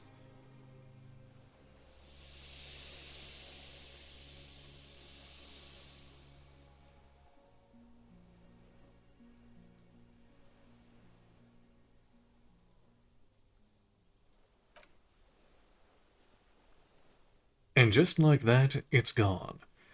Skating away across the sea's calm mirror, like a skipping stone, leaving nothing but circles in the water. Sight, and something under it. In the place it stood, bobbing there among the reeds, a collection of items. It's gone. Between those reeds there. Fucking hell, it can... What's that in the water? The fuck? Is that ceramic? And more stuff, like a nest in the reeds. We should peep it. Fucking hell. What now? The old man behind you says suddenly. He's put his hands into the ash. It's dirty and black. Yeah, Grandpa's not looking so good. We need to check on him.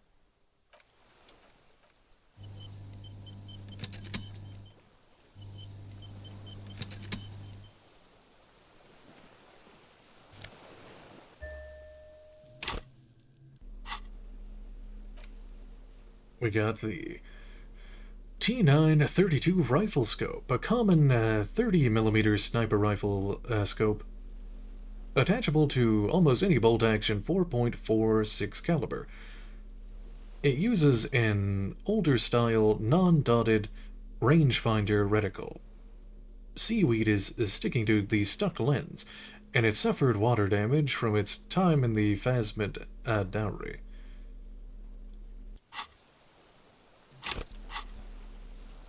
And the Fairweather T500 helmet. +1 half-light, head as a battering ram. -1 suggestion, a fighter, not a lover. This monstrous-looking bug-eyed ceramic helmet was in the Phasmid nest. It still has some reeds sticking out of it, and it smells of seawater, but it's otherwise wearable, if not exactly comfortable. Putting it on feels scary somehow.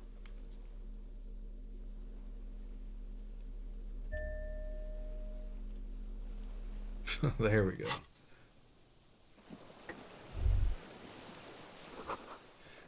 The air smells sweet and scary somehow.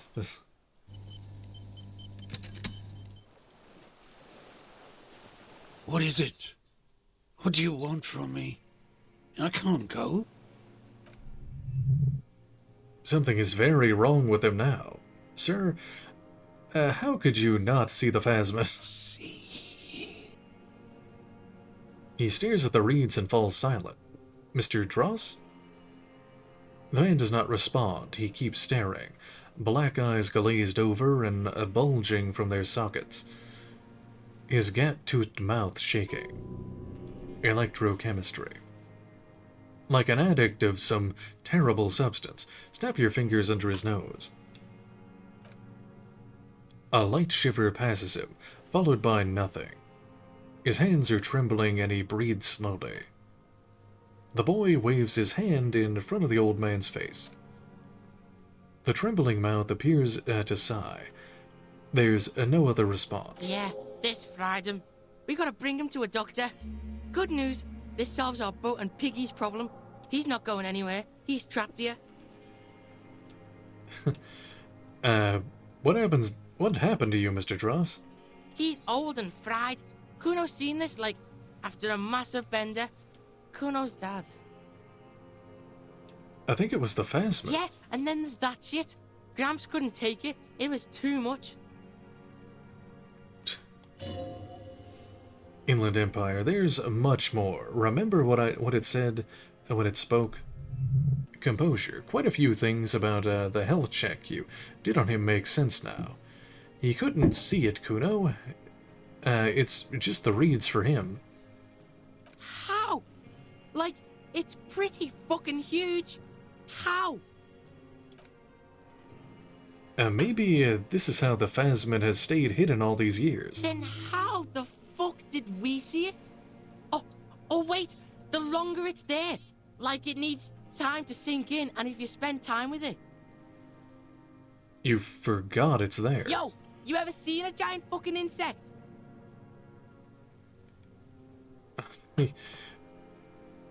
The The old man mutters, then a sigh. Before, when I evaluated his state, he seemed strongly animated. Yeah, Kuno knows hobos, and Kuno has never seen a hobo sharp like this after so many years of hoboing. Perhaps this animation was induced by something in the Phasmid. Yeah, because look at him now. Not so sharp, is he? And it's gone. Left. Perhaps it's like, kept him going. Like the drink and the lightning keep my old man. I think he's addicted to that thing. Like, hooked on the lightning. He has displayed addict behavior, and not just to painkillers. True. He's got those gern eyes, doesn't he? It definitely is toxic. The Phasmid. It told me it is. Told you. When you were doing your long-standing thing. You're one crazy cop, you know. Kuno digs it. He's been here for a long time. Who knows how much of it is, how long he's been in its company. Yeah. You see that too? Got a little jumpy there, didn't you? I know that vibe. I'm off me lightning too. We found some things in the Phasmid's nest, Mr. Dross. He stares into the reeds. Your words don't stir anything in him. Perhaps you should tap on the helmet in your tap the helmet on your head. Nothing. Just a dull staring. Not even rage left wherever he is. Half-Light. The last embers have gone out. The war is over. I can't believe that helmet, man. I kicked it into the fucking ocean and it washed up here. Or do you think the Phasmid brought it here? Show him the detached scope. I lost. You lost it, Mr. Truss. He turns his eyes to the reeds again, as he's done so many times. Beige and white stripes. Hey! You took the shot, bang, and got rid of the evidence. Bug brought it back. Sound about right? Silence.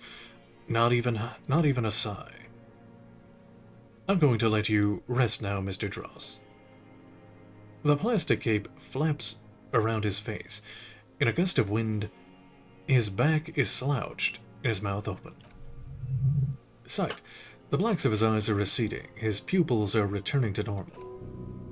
Endurance.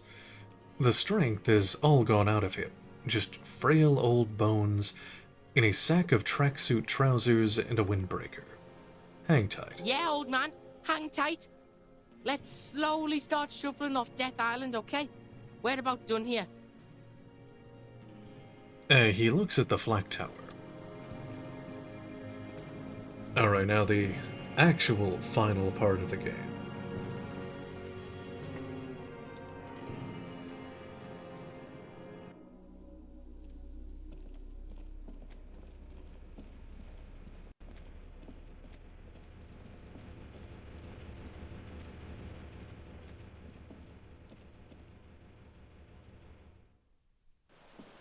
Yeah, I might as well dump my points into something. Oh, I got a bunch of levels from all that. Okay, let's see, I don't know.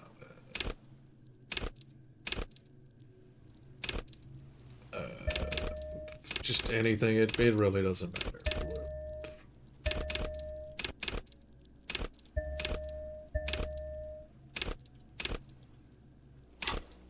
Sure, that's...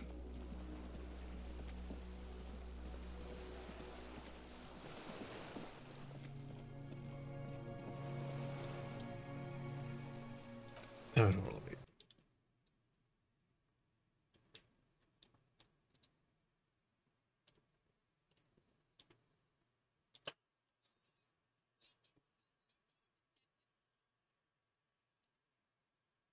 The skiff rocks gently under your weight as you get in. The ride back is uneventful and quiet. Hearing. But for the sound of conversation on the water, there is someone inland waiting for you. Esprit de corps. 2 men and a woman stand on the concrete square of a nameless village, looking at a small yellow boat as it draws closer. The sea is calm. You reach the jetty and climb out of the skiff.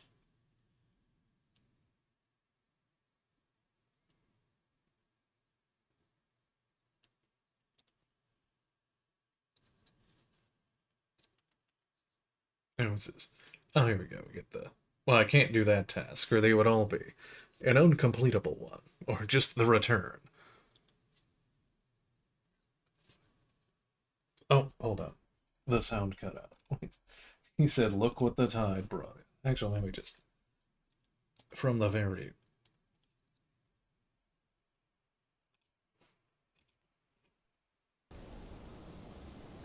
There we go. Look what the tide brought him. Says the man without sunglasses. Suddenly, his expression changes and he tilts his head. I want to call you a teapot, but I'm honestly kind of impressed. No idea where you got all that gear, but there's no doubt in my mind that some bad people are looking for it. Also, you look like a fucking idiot. Forget about all this. There's a giant... We're not forgetting about anything. Look at you. He points at you with both hands. The armor. No one else seems bothered by it? Oh, really? They don't seem bothered by it? That's because you're a cop in an exoskeleton. Half-Light. Now that you start thinking about it, maybe they were afraid of you. Yeah, I'm a cop in a goddamn exoskeleton. Actually, are you? Are you still a cop? There's so much disco going on, it's hard to tell. Vic, calm down. Forget about all this. Okay, let's see. Kuno, you still have my back, right? Good old pigs here. He nods to you, then straightens his back. Esprit de corps. Even though we're all pigs here, you and Kuno are more pigs than the rest of the pigs. He'll have your back, only later. Who are you people? Hello, I'm Traditionalist. I believe we've met on several occasions. I'm your goddamn partner, Jean-Vic Kumar, and this is your special task force. Or what's left of it. Special Consultant Trond Heidelstam, Patrol Officer Judith Minot. Hi. We've come to scrape what's left of you off the pavement. Reaction speed. The kid's about to say, he's Kuno. Wait, elbow him in the ribs. Let him. Task force. Cool. I'm the Kuno. We just came from the fucking island. He points to the C4 behind him. Listen, Kuno. The man assesses the kid like a strike team leader about to kick in a door. Harry and I are old friends, from way back. Mind letting us have a moment? Won't be long. I just need to talk to Harry about some of the things I think he's done wrong lately. Good luck with that. Sounds like you're in some shit. What is this about? Ari, we want to help you. Trant, I believe this is where you come in? I don't quite know what I'm doing here. I was asked to participate as an expert. I think I need to manage your expectations a little. I'm at best an enthusiast in cognitive science. My background is in something else entirely. I engage in neurology on a merely theoretical level. In fact, I should probably get going. No, Trent, it's too late. You're part of this shit now. What have you got to say for yourself, shit kid? Authority. What does he have to say for himself? He left you to catch the bullets. How did you know I was here? The cafeteria manager you fucked over told us where you went. After all that Sylvie stuff, he betrays me. I saved his establishment, and he still betrays me. Turn to face the general direction of the whirling and yell, "Damn you, cafeteria manager! You've betrayed me for the last time!" Speaking of which, the giant aerografito in front of the building. The one that's burning. Did you do that? It was this one junior delinquent. Yeah, I lit it on fire. It was a poetic gesture. I knew it. Didn't I tell you, Trant? I told you it was our shit, kid. The line is from Lou Giatun's Mirova 82, isn't it? About girl-child communism, the titular returning character to ghost the apparition of... Good choice, Harry. Don't encourage him, Trant. Okay. You aren't the man with the sunglasses at all. You're not even blonde. Guilty as charged. I heard you'd lost your mind and your memory. I wanted to see if it was true. And it was. Good work, Harry. You're insane now. There's one less person for me and everyone else to rely on. Actually, I suspected something was off. Did you? Or did you literally not recognize my face? We've been partners for how long, Harry? Don't answer that. You don't remember. So, Trent Heidelstam. Turns out to be Special Consultant Trent Heidelstam? Yes, I'm Trant Heidelstam. I never said I wasn't Trant Heidelstam. Oh. Oh, wait, what's up with the kid then? So you are, the special counseling here. Mikhail? Mikhail's my son. Half-Light, his son. What a joke, everyone is lying to you. Oh yeah, where the fuck is your son now, special consultant? Hey, what's up with all the interesting history? Spying on me? No, I was just interested in the Feld building and the Martinez beachhead. And Mikhail wanted to see Martinez. It was a coincidence. So what, you're special counseling? What indeed? I was asked to share my take on some of the more obscure theories developed in Königstein in the 30s, like partial psychotraumatic amnesia, group personality theory. He's here to see if you're insane. He is smart. Let's move on. Duped again. No one's who they say they are. Duped? Hey, here's a brilliant idea. Don't be a morbid drunk and you won't be duped so easily. Gardner, scab leader, turn to Kuno. Tell me at least you are who you said you were. Fuck, pig. As you snooped out, the name's Kuno, not Kuno. Let's get on with our lives. I'm Kuno. It's known now. Stop staring at me. Just try not to shit yourself, please. You mentioned a task force? Yeah, Major Crimes Unit, under Lieutenant Dubois and Vicomar. Ring any bells? Refresh my memory. Who else is in this? Refresh your memory? It's a goddamn Major Crimes Unit. There's you, me, Jude, Tron fucking Heidelstown, and Guillaume Baby. He stares at you. I'm technically just a civilian advisor.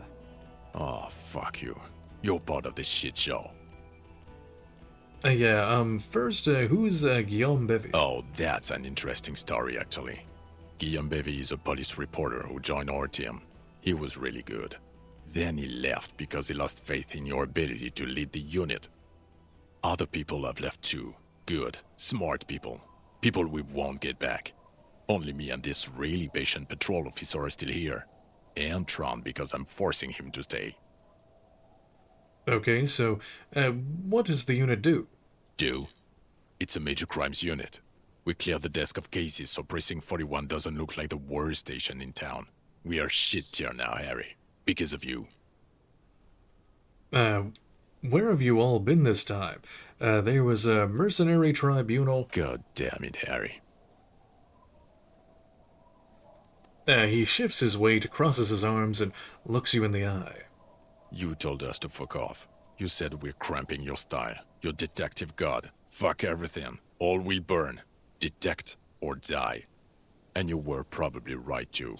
I would have never let you abduct a kid and take him on a creepy boat trip in the middle of fucking March. You talking about Kuno? Major Kuno wasn't abducted, you fucking fat dink. Fuck out of here.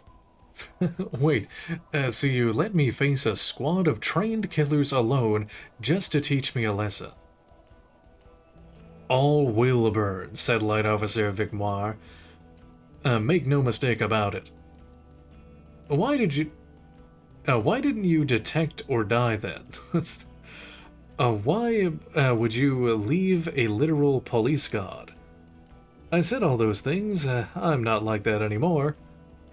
It wasn't like that. Fuck you, Harry. We didn't know there was gonna be a tribunal, did we? All will burn. Here we go. Alcoholic delirium. Visions. All must pay. None of this is ringing any bells. Move on. The bells aren't ringing because you have brain damage. Trant, this is where you come in. How bad is it? Well, he doesn't have visible tremors, he talks without slurring, he can drive a boat, he's standing, reasoning. All good signs, but complete retrograde amnesia, episodic and semantic. As displayed in a station call, our interactions with him, and I don't want to be a snitch, but also mine with him before when Harry did not seem to know who I was. It's all very interesting. Interesting? Yes, interesting. I have my theories, but I would like to hear Harry's thoughts first. Harry, what do you think happened to you? Neurologically, psychologically, and why not socioeconomically? Wait, socioeconomically? You think I'm so poor I lost my memory? Not when you phrase it like that, but I don't think critical theory I know everyone thinks this is far-fetched pink academia, but still, I don't think it should be off the table here. What? He lost his memory because of capitalism? No, not like that. I'm not talking vrede for school here. But Harry, I asked you, what do you think happened? See, I drank so much, I lost my memory, and now I'm slowly recovering it. I made it all up. It was a fantasy, a stupid joke. I know what I am. It might have something to do with an anomaly in the church, a 2mm hole in the world. I'm a highly experimental detective. This was a method I used to solve the case. Something so sad happened to me that I couldn't be me anymore. It was a defense mechanism. Capitalism. Capitalism fucked me beyond all recognition. Trent is right. Well, it's not capitalism, so we can cross that off the list. You lefty dink. Corresponding to the 20-centimeter hole in your brain. Sure. This theory has great symmetry. I see how it folds into itself neatly. Inland Empire, precisely, Satellite Officer Vigmar. It's Martinez. Take this seriously, I suspect there might be something wrong in Martinez. I'll explain later, but there's another man who's lost his memory, a crab man. Yes. Anomaly. Look, I get it. In your delirium, you came up with an anthroponetic explanation for why you're such an insane drunk. And I understand. I've been there. Perhaps it's not because he's a petulant teenager in a 40-year-old man's body. Perhaps it's pale-related. Perhaps it's extra-physical. Or perhaps it can be cured with mesmerism. But then I think, no, that's unlikely. He's probably just an asshole. A drunk asshole who pretends to have amnesia to get out of shit. But Detective Vigmar, he has blanked out before. I have? Yes, a couple of times. After some of the more serious benders. One was after the two drunks case, the other when we looked into that mural. Reaction speed. The two cases in your ledger, the unsolvable case and the next world mural. Those were recent. Half-Light. Those cases were hard on you. Interesting. So at first he dipped his toes into it, prepared. That's where he would have gotten the idea, yes. Practice. And then he used alcohol to get there, so to speak. What do you mean? Well, here's my theory. What if this is an absolutely normal reaction to the world we're living in? What if this is not a significant anomaly at all? Something to be explained, approached as a defect? Look at the sensory input here. He gestures towards the scenery. Look at the ruins, the neon. Listen to the radio, the multitudes, the people. Live here for 40 years. As a police detective, he's like a magnetic reader on the world tape, to borrow a known metaphor. Harry's been pushed flat against it. Total input. Hardwired to the free market. He just needed for its end. Okay, Trent, thank you. That's absolutely meaningless. I'm glad we brought you. Will he or will he not be able to work in the major crimes unit? Is he a cretin now? I want to know that. He's not a cretin, and he is able to do work. If not in his previous leadership role, then as a line detective. I'm ready to lead again. Line detective is good for now. He's wrong. I'm too far gone for work. Fuck all of you. I don't want to be in your unit. No one even mentioned that. I misphrased my question. It should have been, is he able to put his clothes on and use the body? Or do we need to get him on a disability pension? A physical instrument. They can keep that pension. You're rock solid. You can put your clothes on hard. What now? Now nothing. Now we're just going to stand here. Just stand there. Yeah. Just stand there. It's cool. Really? No. Now we discuss that. What the fuck did you do to a motor carriage? Why is it there, Harry? Hold on. In the ocean? Feign ignorance? It was stolen by Jacob Iru. That wasn't me. It was stolen by traffic hooligans. I drove it into the ocean when I was drunk. I thought the killer would be underwater. He wasn't. The time had to come. Tequila sunset. I don't know what it's doing there. Ha ha ha. Ho ho ho. Tequila sunset, not sunrise because you're almost dead. So funny, Harry. Thank you for fucking me. Thank you for destroying 45,000 real of police property that's coming out of my payslip. You know that, right? You're gonna get fired, and I'm gonna pay till I die. It doesn't matter. Your badge, Harry. Show me your badge. Wait, my badge? I got my badge right here. Show it to them. I lost it, haven't found it yet, lie. What I do have is this futuristic armor. Tap your helmet. Let's see, interfacing. In a rush to demonstrate your badge, your eager fingers can't sustain the grip on the smooth plastic, and the badge slips out of your hand. Hand-eye coordination 97%. Catch it. +1. You're proficient in catching small objects. Success.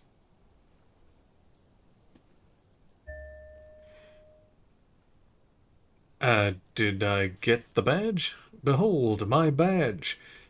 The drama is unnecessary. I got my badge, all is well. And your gun? He asked, unimpressed by the piece of plastic in your hand. Gun. Just repeat, gun. My gun is right here. Show him the gun. I have a new gun now. I'll present Ruby's gun. I upgraded my gun to a rifle. Present that gun. Gun, behold all my guns. If anything, I need more hands. Show him your 2 pistols and 2 rifles. I don't care about your collection, you hoarding freak. Is one of them your service weapon? I only want to know about that one gun. Yeah, I got that. Show him the boring sidearm. I don't have that one. I don't have my sidearm. What? These are great guns, superior to any sidearm any day. He has it. And he didn't drop it. You're drunk like a bum, Harry. Put that thing away before you kill someone. So, it doesn't even matter that I found my gun. I'm not drunk. I haven't started drinking again. Lie. So what? I've had a little drink. I tried not to, but I can't work as well without it. Yeah, I'm drunk, and I also do drugs. Who are you posing for, huh? I suspect escaped, Harry. Classy as something, because you work too high to assess a flight risk. We've read the reports. Lieutenant Kitsuhagi's. We know. Classia. She was some kind of a spy from the Occident, especially trained. Not taking her in was the right thing to do. She gave a vital clue that led us to the island. Okay, I got duped there. She pulled one on me. Yes, I let her go, as an act of mercy. That's just a small detail in a huge case you know nothing about. That doesn't matter, none of it does. We're looking at the oxygen holocaust, times a quadrillion. I've come to know the final fate of man and the universe. Oh, well, if she was nice. I'm not even gonna get into the other suspect, the one who shot herself, in the head, or the fact that you're Evra Claire's little peony now, doing I don't know what for him. That's small-time stuff, that's nothing. That's a humorous anecdote. Compared to the 7 people who were gunned down, the streets are literally red with blood. Lieutenant Kitsuragi is barely clinging to life in the hospital. Harry, it was fucking mass murder. Yo, I'ma stop you right there, fuckface. It's Kuno time. Esprit de corps. That's it. The cavalry has arrived. Kuno, shush. I did everything I could. The company had hired unvetted... No! You've explained enough, pig. Kuno takes care of this shit now. First of all, yo, those guys were all f***ed. The guys in the armor, f***ed. The Union guys, f***ed. So yeah, suck Kuno's dick. You don't know me. You don't know what happened here. You don't know this shit. Automatic fucking weapons. Urban battleground shit. Battle lines drawn in blood. Blood meridian. You don't know this shit. Now, Kuno wasn't there. Right, you getting this? Kuno was breaking it up with Kuno's main bitch, see? Parting of the ways shit. But when Kuno got there, Pig had fucking cleaned up. Blood and ruin. Smoked all those dinky fuckers. Saved this shit. Martinet shit. I see he's mourning and shit. His main pig got semi-wasted. Sent to the boo-boo mobile. Kuno steps up. Kuno fucking fills those shoes. Big boy shoes. Detective Kuno. He comes to a sudden, abrupt stop. Are you done? Yo, Kuno feels like you weren't really listening to Kuno. You were hearing, but you weren't listening. Fucking the armor boys came to Martinez to fuck shit up. Hardy boys or whatever the fuck they are. They were telling everyone and their mum how they wasted one of those armor fucks. It was always gonna go down like that. My pig stepped up, got fucked in the leg for it. Sacrifice style. Yes, I understand. He was in the fight. Second, you dinky fucking asshole. This pig right here. This oink oink motherfucker solved that shit. On Death Island. Case solved. Go home or fuck off. Yeah, and he's not 10, he's fucking 12. Yes, go home or fuck off. Look, point is, we solved the case. Look, point is, we saved as many people as we could. Yeah, Kuno's been around, seen shit, real shit. He's not a fucking toddler. Empathy. He appreciates you remembering. Yeah, go home or fuck off. No. Really,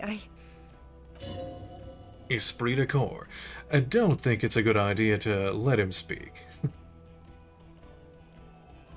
Look, point is, we solved the case. Yeah, some fucked up grandpa did it. Fucking grandpa in the woods or some shit. Old shit. Kuno doesn't know about that. Look, the real shit here is... It was a straggler from the revolution, who stayed in hiding for 50 years. I found him. Yeah, straggler, sure. Are you getting this smart shit? The old fuck killed him. Confessed to it too. We got him snitching on himself. Popo style. A straggler from the revolution. He sounds incredulous. Yeah, fucko. He's on the island right now. In a coma or some shit. Oh, and we also got the gun. Gun of the killer shit. You know what I mean? Now, let's get our big boy shit on. Hand-eye coordination. He means murder weapon. Wait, by the gun of the killer, Kuno means the murder weapon. We have it. He may have committed other murders over the years.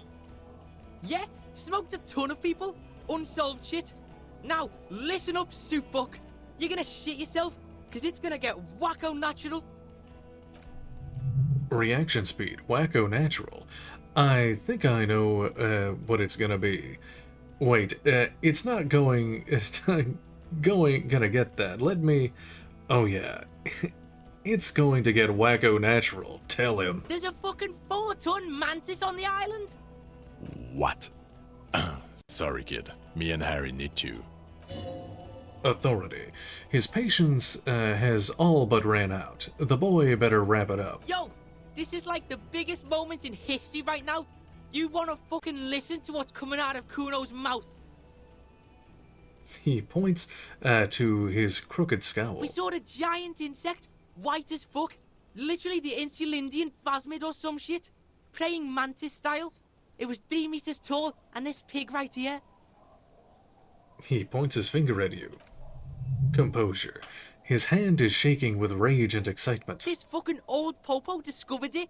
Me and the pig bacon discovered a new species. It was beautiful. It was... You ain't seen this kind of animal before? Fucking miracle shit.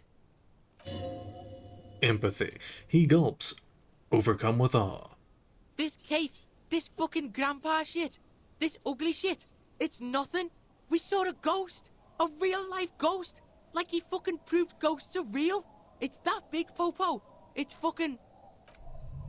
Sight. His eyes are welling up now. Why are you not fucking shitting yourselves? What's wrong? He glares at the officers who stand silently in the cold wind. In the distance, a wave breaks. Did he just say Insulindian phasmid? I don't know. I zoned out. Harry, did you just pick up some myelin berm and pin it on him? You aren't fucking listening. The bum is nothing. This is science history here. It was the Insulindian phasmid. It's connected to the shit. Tell him. There was no Insulindian phasmid. There was an Insulindian phasmid, but it's not connected to the case. There was an Insulindian phasmid, and it may be connected to the case. Lieutenant, please. You have to have more than just some mantis. The stragglers, stick to that. You said you solved the murder. Authority. It's not going well. You have to present something now. Something sane and forceful. Make your case. Volition. No. There was a giant insect, and they have to understand that. You will find proof. Don't give up. I also started a nightclub in the church. What was that? It sounded like you set up a nightclub in the church. Yeah, I reinvigorated the local nightlife. Yeah, I did some kids a solid. Turned their lives around. Yeah, and I discovered a hetero unexplored entrepreneurial phenomenon in there too. A 2mm hole in the world. That's great. Entrepreneur is a great new career for you. After police officer. I don't care. Go live in the fucking Pale. Get off the church shit. It's making you sound crazy. The killer was Leonovich Dross. We have a strong motive for him. So you have to believe me, there was a giant phasmid on the island. No, I don't have to believe you made a zoological discovery. That is not a must. And even if you did, you're a cop. Who cares? You know, Harry, if I may interrupt, it would help if you had evidence. Any proof, and I'd play ball here. The PR potential would be quite something for the RCM. Suit, we have a shitload of proof. Spin it on them, pig. It had gathered items in its nest, a helmet and a scope. I know things about it. I think it reproduces by parthenogenesis. It emits a chemical that makes it look more like the reeds. It was completely white on the inside, but brown and beige on the outside, like reeds. Some kind of, what were they called? A bower? Yes. Things collected for a mating display. This would indicate a male, but I don't know of insects displaying bowery behavior. Shit was there. Display the shit, pig. The shit. It's the proof. This was air. Point to your head. It's a helmet from the victim. Nothing about this even remotely proves the existence of a giant insect. Here's my theory, Harry. You experience a delirium hallucination. It's typical of cognitive damage from years of chronic alcoholism. You started seeing shit in the Ritz and convinced this poor kid of it too. Poor kid. Fuck you. Kuno's loaded. Can't believe you're not believing me. The boy clenches his bony fist so hard the knuckles turn white. Half-lot. Maybe it's true. Inland Empire. No. It's not true. It was there. It was real. You remember every detail of its sounds, its movements, its presence. I did hallucinate a talking tide. I did have a conversation with a corpse. The tie's talking again. That's it.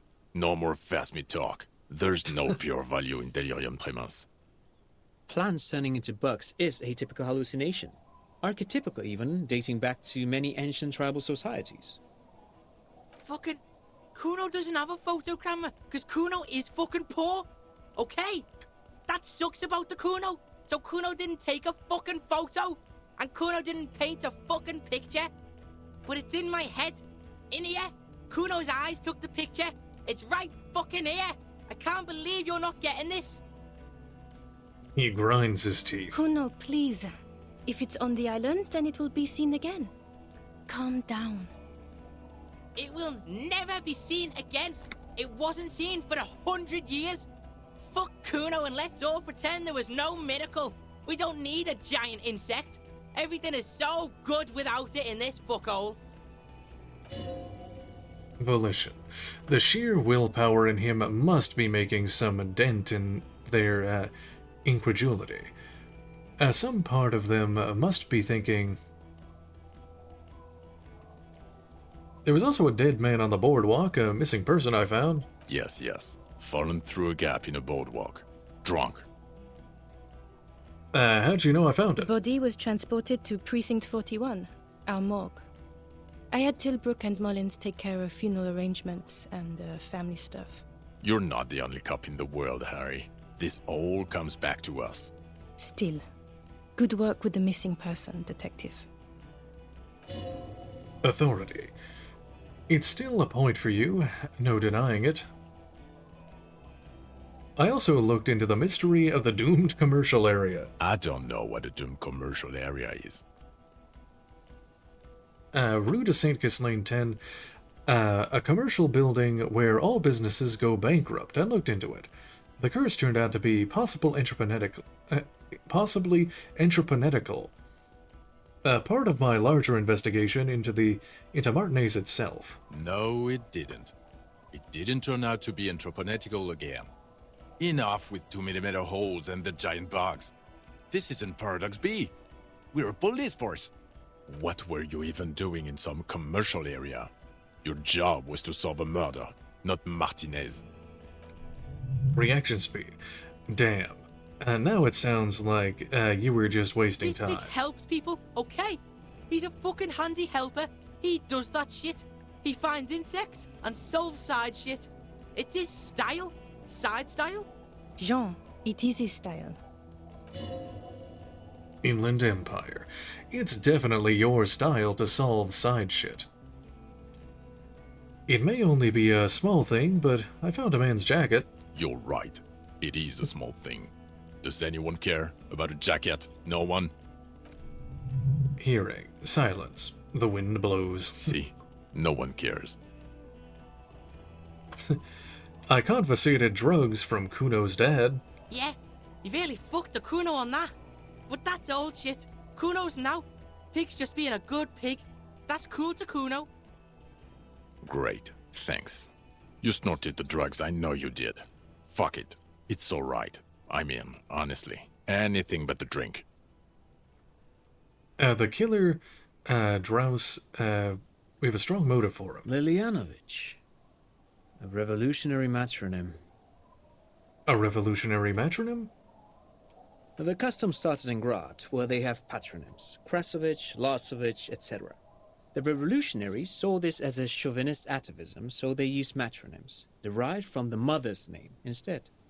This man would be Lilian's son, Lilianovich. The custom was overturned after the revolutions failed, but not before making it to Revachol. It is what a soldier of the ICM would be called. Okay, Trant. Thank you. I get it. Harry, no more giant insects. You said you have a motive? This narrow-minded pig. I can't fucking... He mumbles, drilling his temples with his index fingers. Authority. Bring him to heel. Rhetoric. Get the kid in line. You could, use his help here. Kuno, keep your head in the game. You killed the mercenary in an act of jealousy here. Alright, yeah. Kuno's in it. Empathy. He understands you have to nail this. He killed the mercenary in an act of jealousy. He killed the mercenary hoping to start a war between the company and the Union. He killed him in an act of rage induced by the phasmid's semiochemicals. Actually, I'm not sure. I have a motive. Jealousy? He's what, 80, 90? Didn't you say he's been in hiding since the revolution? Yeah, Suit. Check this shit out. The Merc was banging some chick he wanted to bang, so we shot him. Chick's called Klaasje. Klaasje, as in the suspect he let escape from Kitsuragi's report. Fucking snitch Beano clad. Yeah, that chick. Get over it, pig. She didn't do it. It was Grandpa on the island. Merc was fucking her, and he couldn't hack it. Kuno can hack it. He also had political reasons. Yeah, politics shit. My pig also connected, like, the weapon to him. Hand-eye coordination. Slam the weapon. Well, the weapon, man, the murder weapon. He's a trained sniper. The weapon he used, the ballistics match. Okay, and he'll confess to the prosecution too? The state he's in now, I don't know, but we got a confession. He confessed to us. I think once he's resuscitated, yes. We got him to talk once. He'll talk again. A detective and a civilian.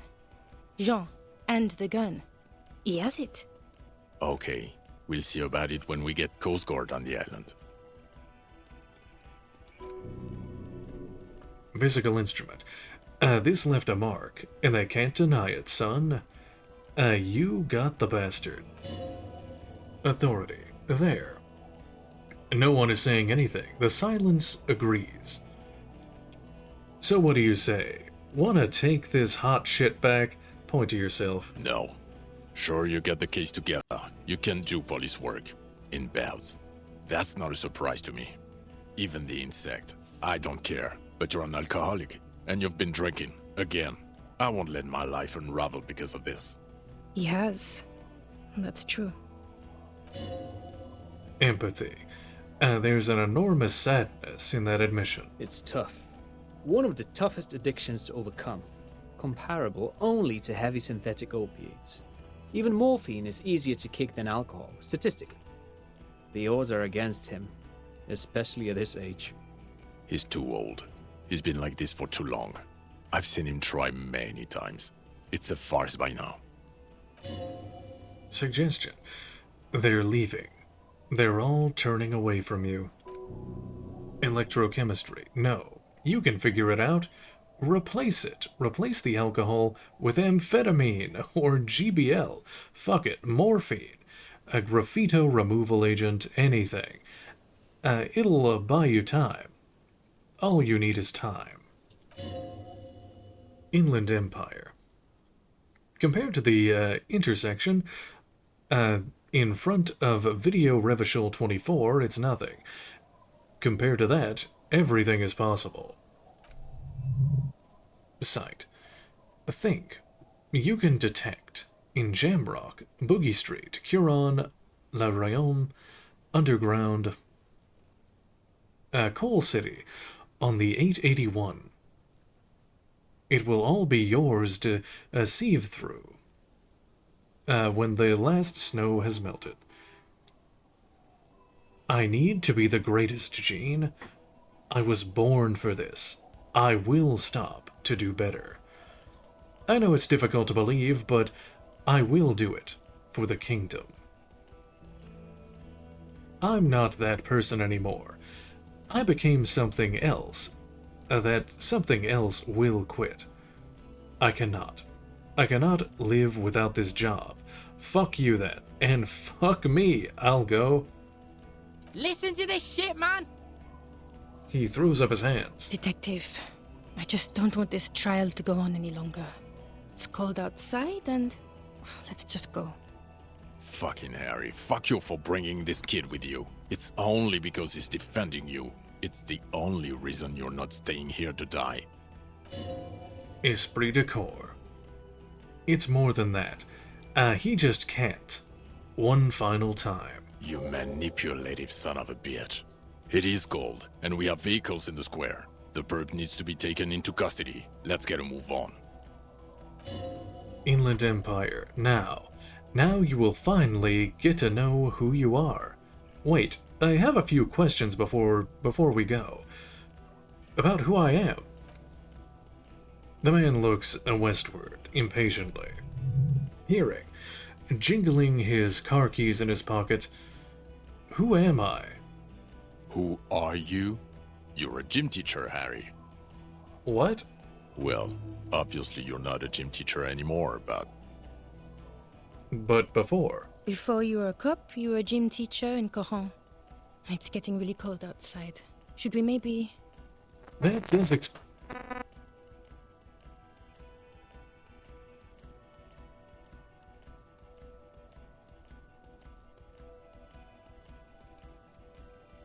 There. That does explain a lot. No way. I was, a Reliviator, learned in the ancient arts. A Kingsman. Gym teacher?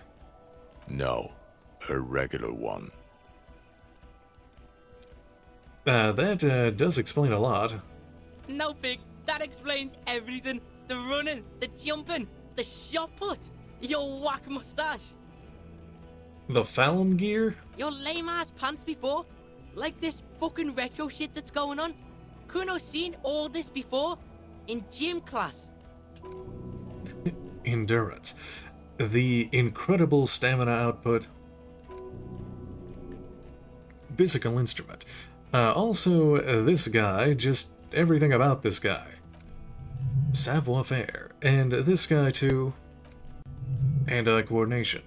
God, even this javelin-throwing freak here.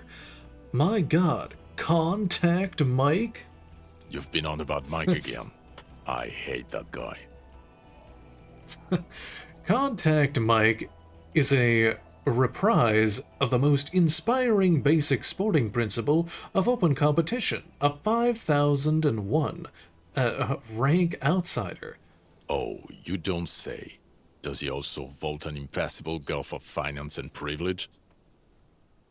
It is getting cold out. When was this? When was I a gym teacher? In your 20s or late 20s. You've really let yourself go since then. You said in Curon? I was a gym teacher there? Yes, you taught gym in Cool. I believe that's the term. Taught gym at a high school. You were a high school gym teacher. Smell. The smell of sweat and glue. The worn floorboards. When did I join the RCM then? The regular. You found some chick. She inspired you to fight the big fight. Be more than you are. All that. Inland Empire. You, every morning, walking from Voyager Road to teach gym. She, leaving for the academy with her spring coat on. The air filled with the smell of smoke and raspberries, and incredible hope. An ocean full of hope.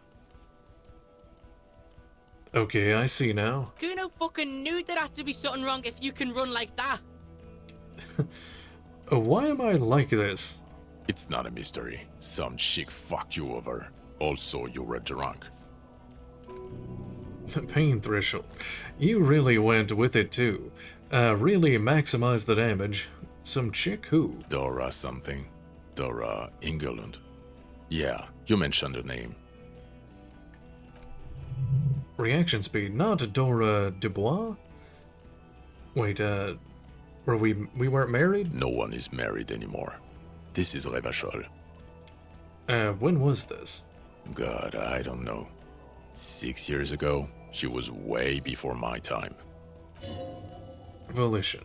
6 years and you haven't gotten over it. What the hell is wrong with you?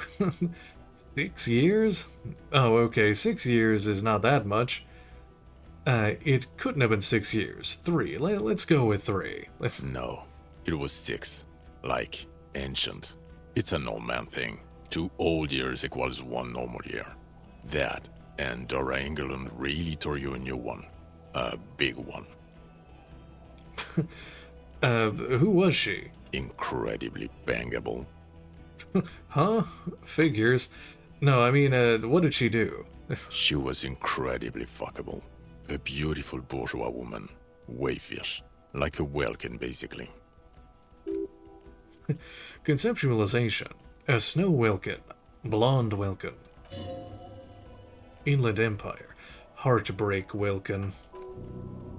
Pain threshold. Pain welkin. I've only seen a picture, but it's obvious you formed a real spiritual connection with how pretty she was. One you never recuperated from. Look, the sun is about to go down. It's time to go. I think she taught in the Académie des Arts, east of the river. Way east. Hard to say which came first, the middle-class chick or the drink. Egg and the chicken kind of thing. My point is, you need to see a psychiatrist about this shit. Not a psychologist. Several degrees harder. Is there something harder than a psychiatrist? A forensic psychiatrist? Go talk to that. Okay, am I a dirty cop working for La Puta Madre? No. No, because a suspect seemed to think... You're too unstable to work for a mob boss. You're suicidal, Harry. No mob boss would take you. I assure you, I wouldn't consult for a corrupt unit. Volition, I told you. It's not that bad. Precinct 41, what kind of station is it? Us? We're the bloody murder station, haven't you heard? We're the bad guys. No one likes us. What? Bitches dream of the 41st? Why do you think Kuno's in this shit? Weird is, it's fucking violent. Your Captain Price just did like 1,000 people. Thank you, Kuno. You're being kind. It's an understaffed station and the district is too big, which is why we need to... He tilts his head northward and clicks his tongue. Get back to it. We left Torson and McLean to run the sea wing. It's not good. Torson and McLean? Mac the Torso Torson and Chester McLean. They're not fit to run a wing. Believe me. Things are shaky as it is. Conceptualization. They are damn iconic, though, Torson and McLean. An iconic duo, I take it? Yeah, not like us. Two clinically depressed old men. Where's the contrast here? We are garbage. And the Sea Wing is... God. There are 4 wings, Harry. A, B, C, and D. We're in C. It's made of losers and clock punchers. You and I reconceptualized it as a task force. It was a mistake. There's also a lot of outside help involved, not only me. Other losers too. And Price is... Ptolemy Price? He's the son of the old Price, one of the founders of the RCM. Yeah, that shit's fucking famous on Channel 8. Kuno hears this shit. Esprit de Corps. Somewhere under the curved roof of a former silk factory, shaped by a ladybird with 2 chimneys, Police Captain Ptolemy Price sits behind a heavy wooden desk. Resident medic Nix Gottlieb pours him a coffee. It's silent in the captain's office. They speak of change, the city, the tension on the streets. They speak of the events of April and the blood on the streets in May. Did we recently shoot up a church by any chance? Point to the church. So he remembers that. Yes, there may have been a raid on some churches. It wasn't good press. Shooting up churches never is. I was out of town, to be clear.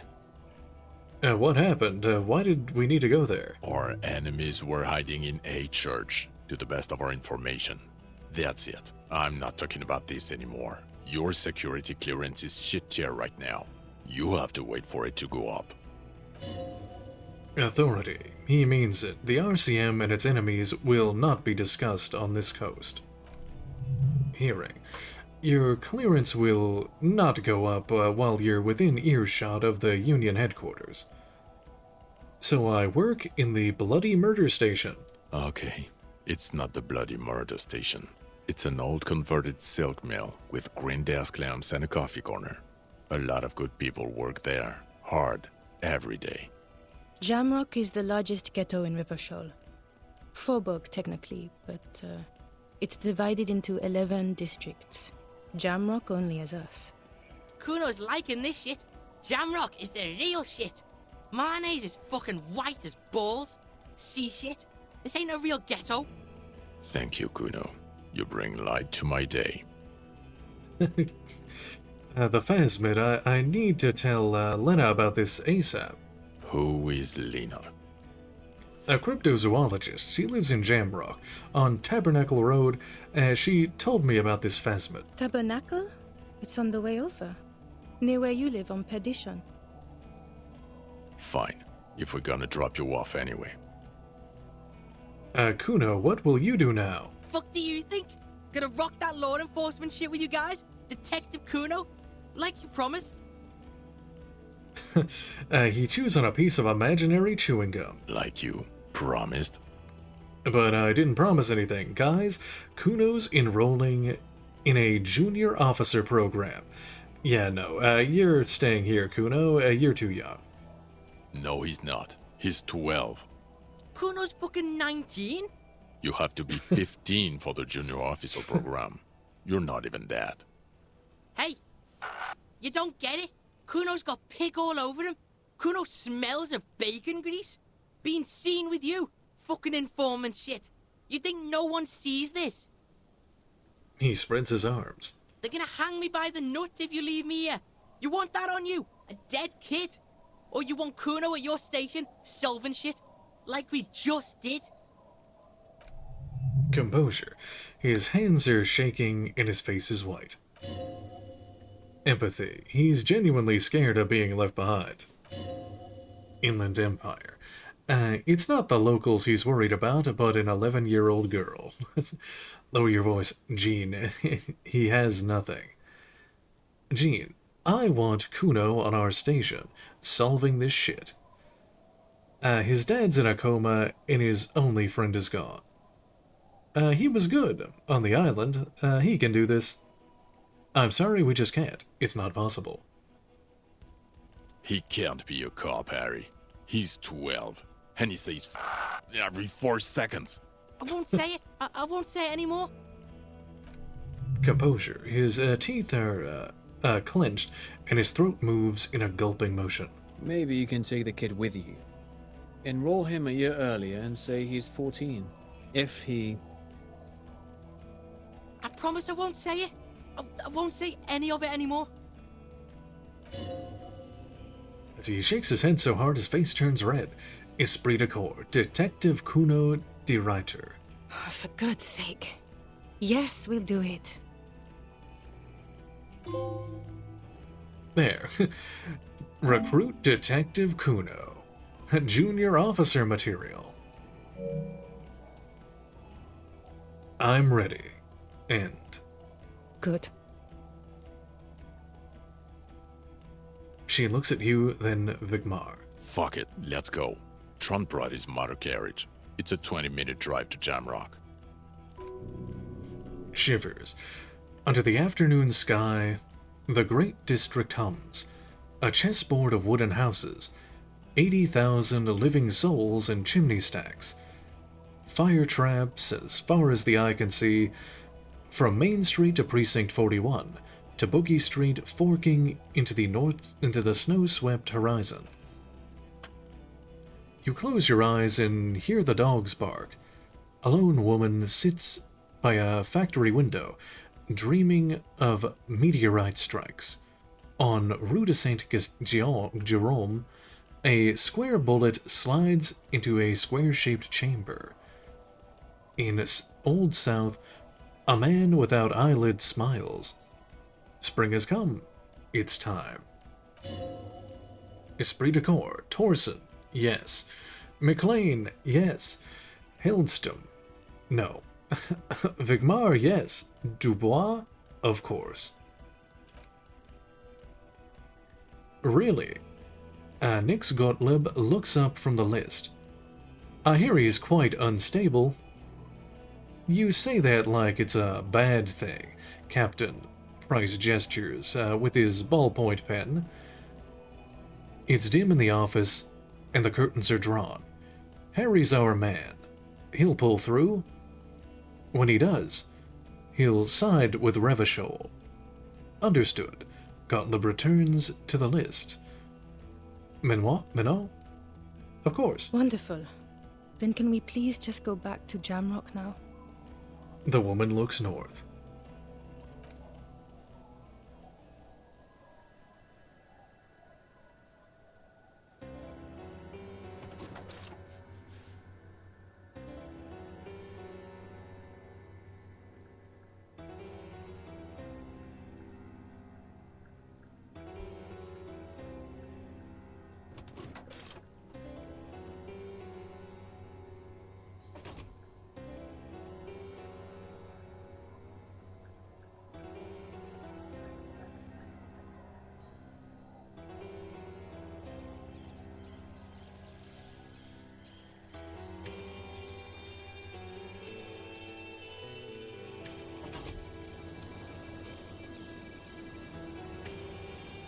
And there it is. The end. We did it.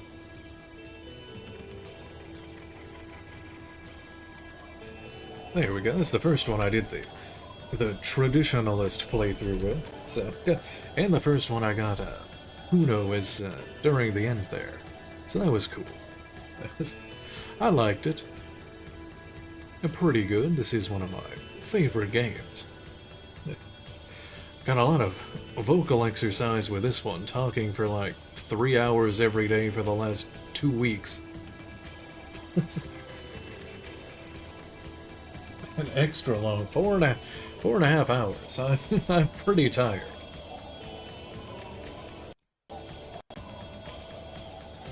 Alright, where? Let's see. I'll be leaving on Wednesday, so a couple more streams left. I don't know what I'll play. Who knows, Elden Ring or something? Something in the meantime. I don't want to start another playthrough of anything yet and then take a break. I'll figure out what I want to play. Probably be back on Saturday or Sunday. Since it's 4:30. Yeah. Alright, well, I'll be back on tomorrow with something. But that's going to be it for me for tonight. Alrighty, well, thank you all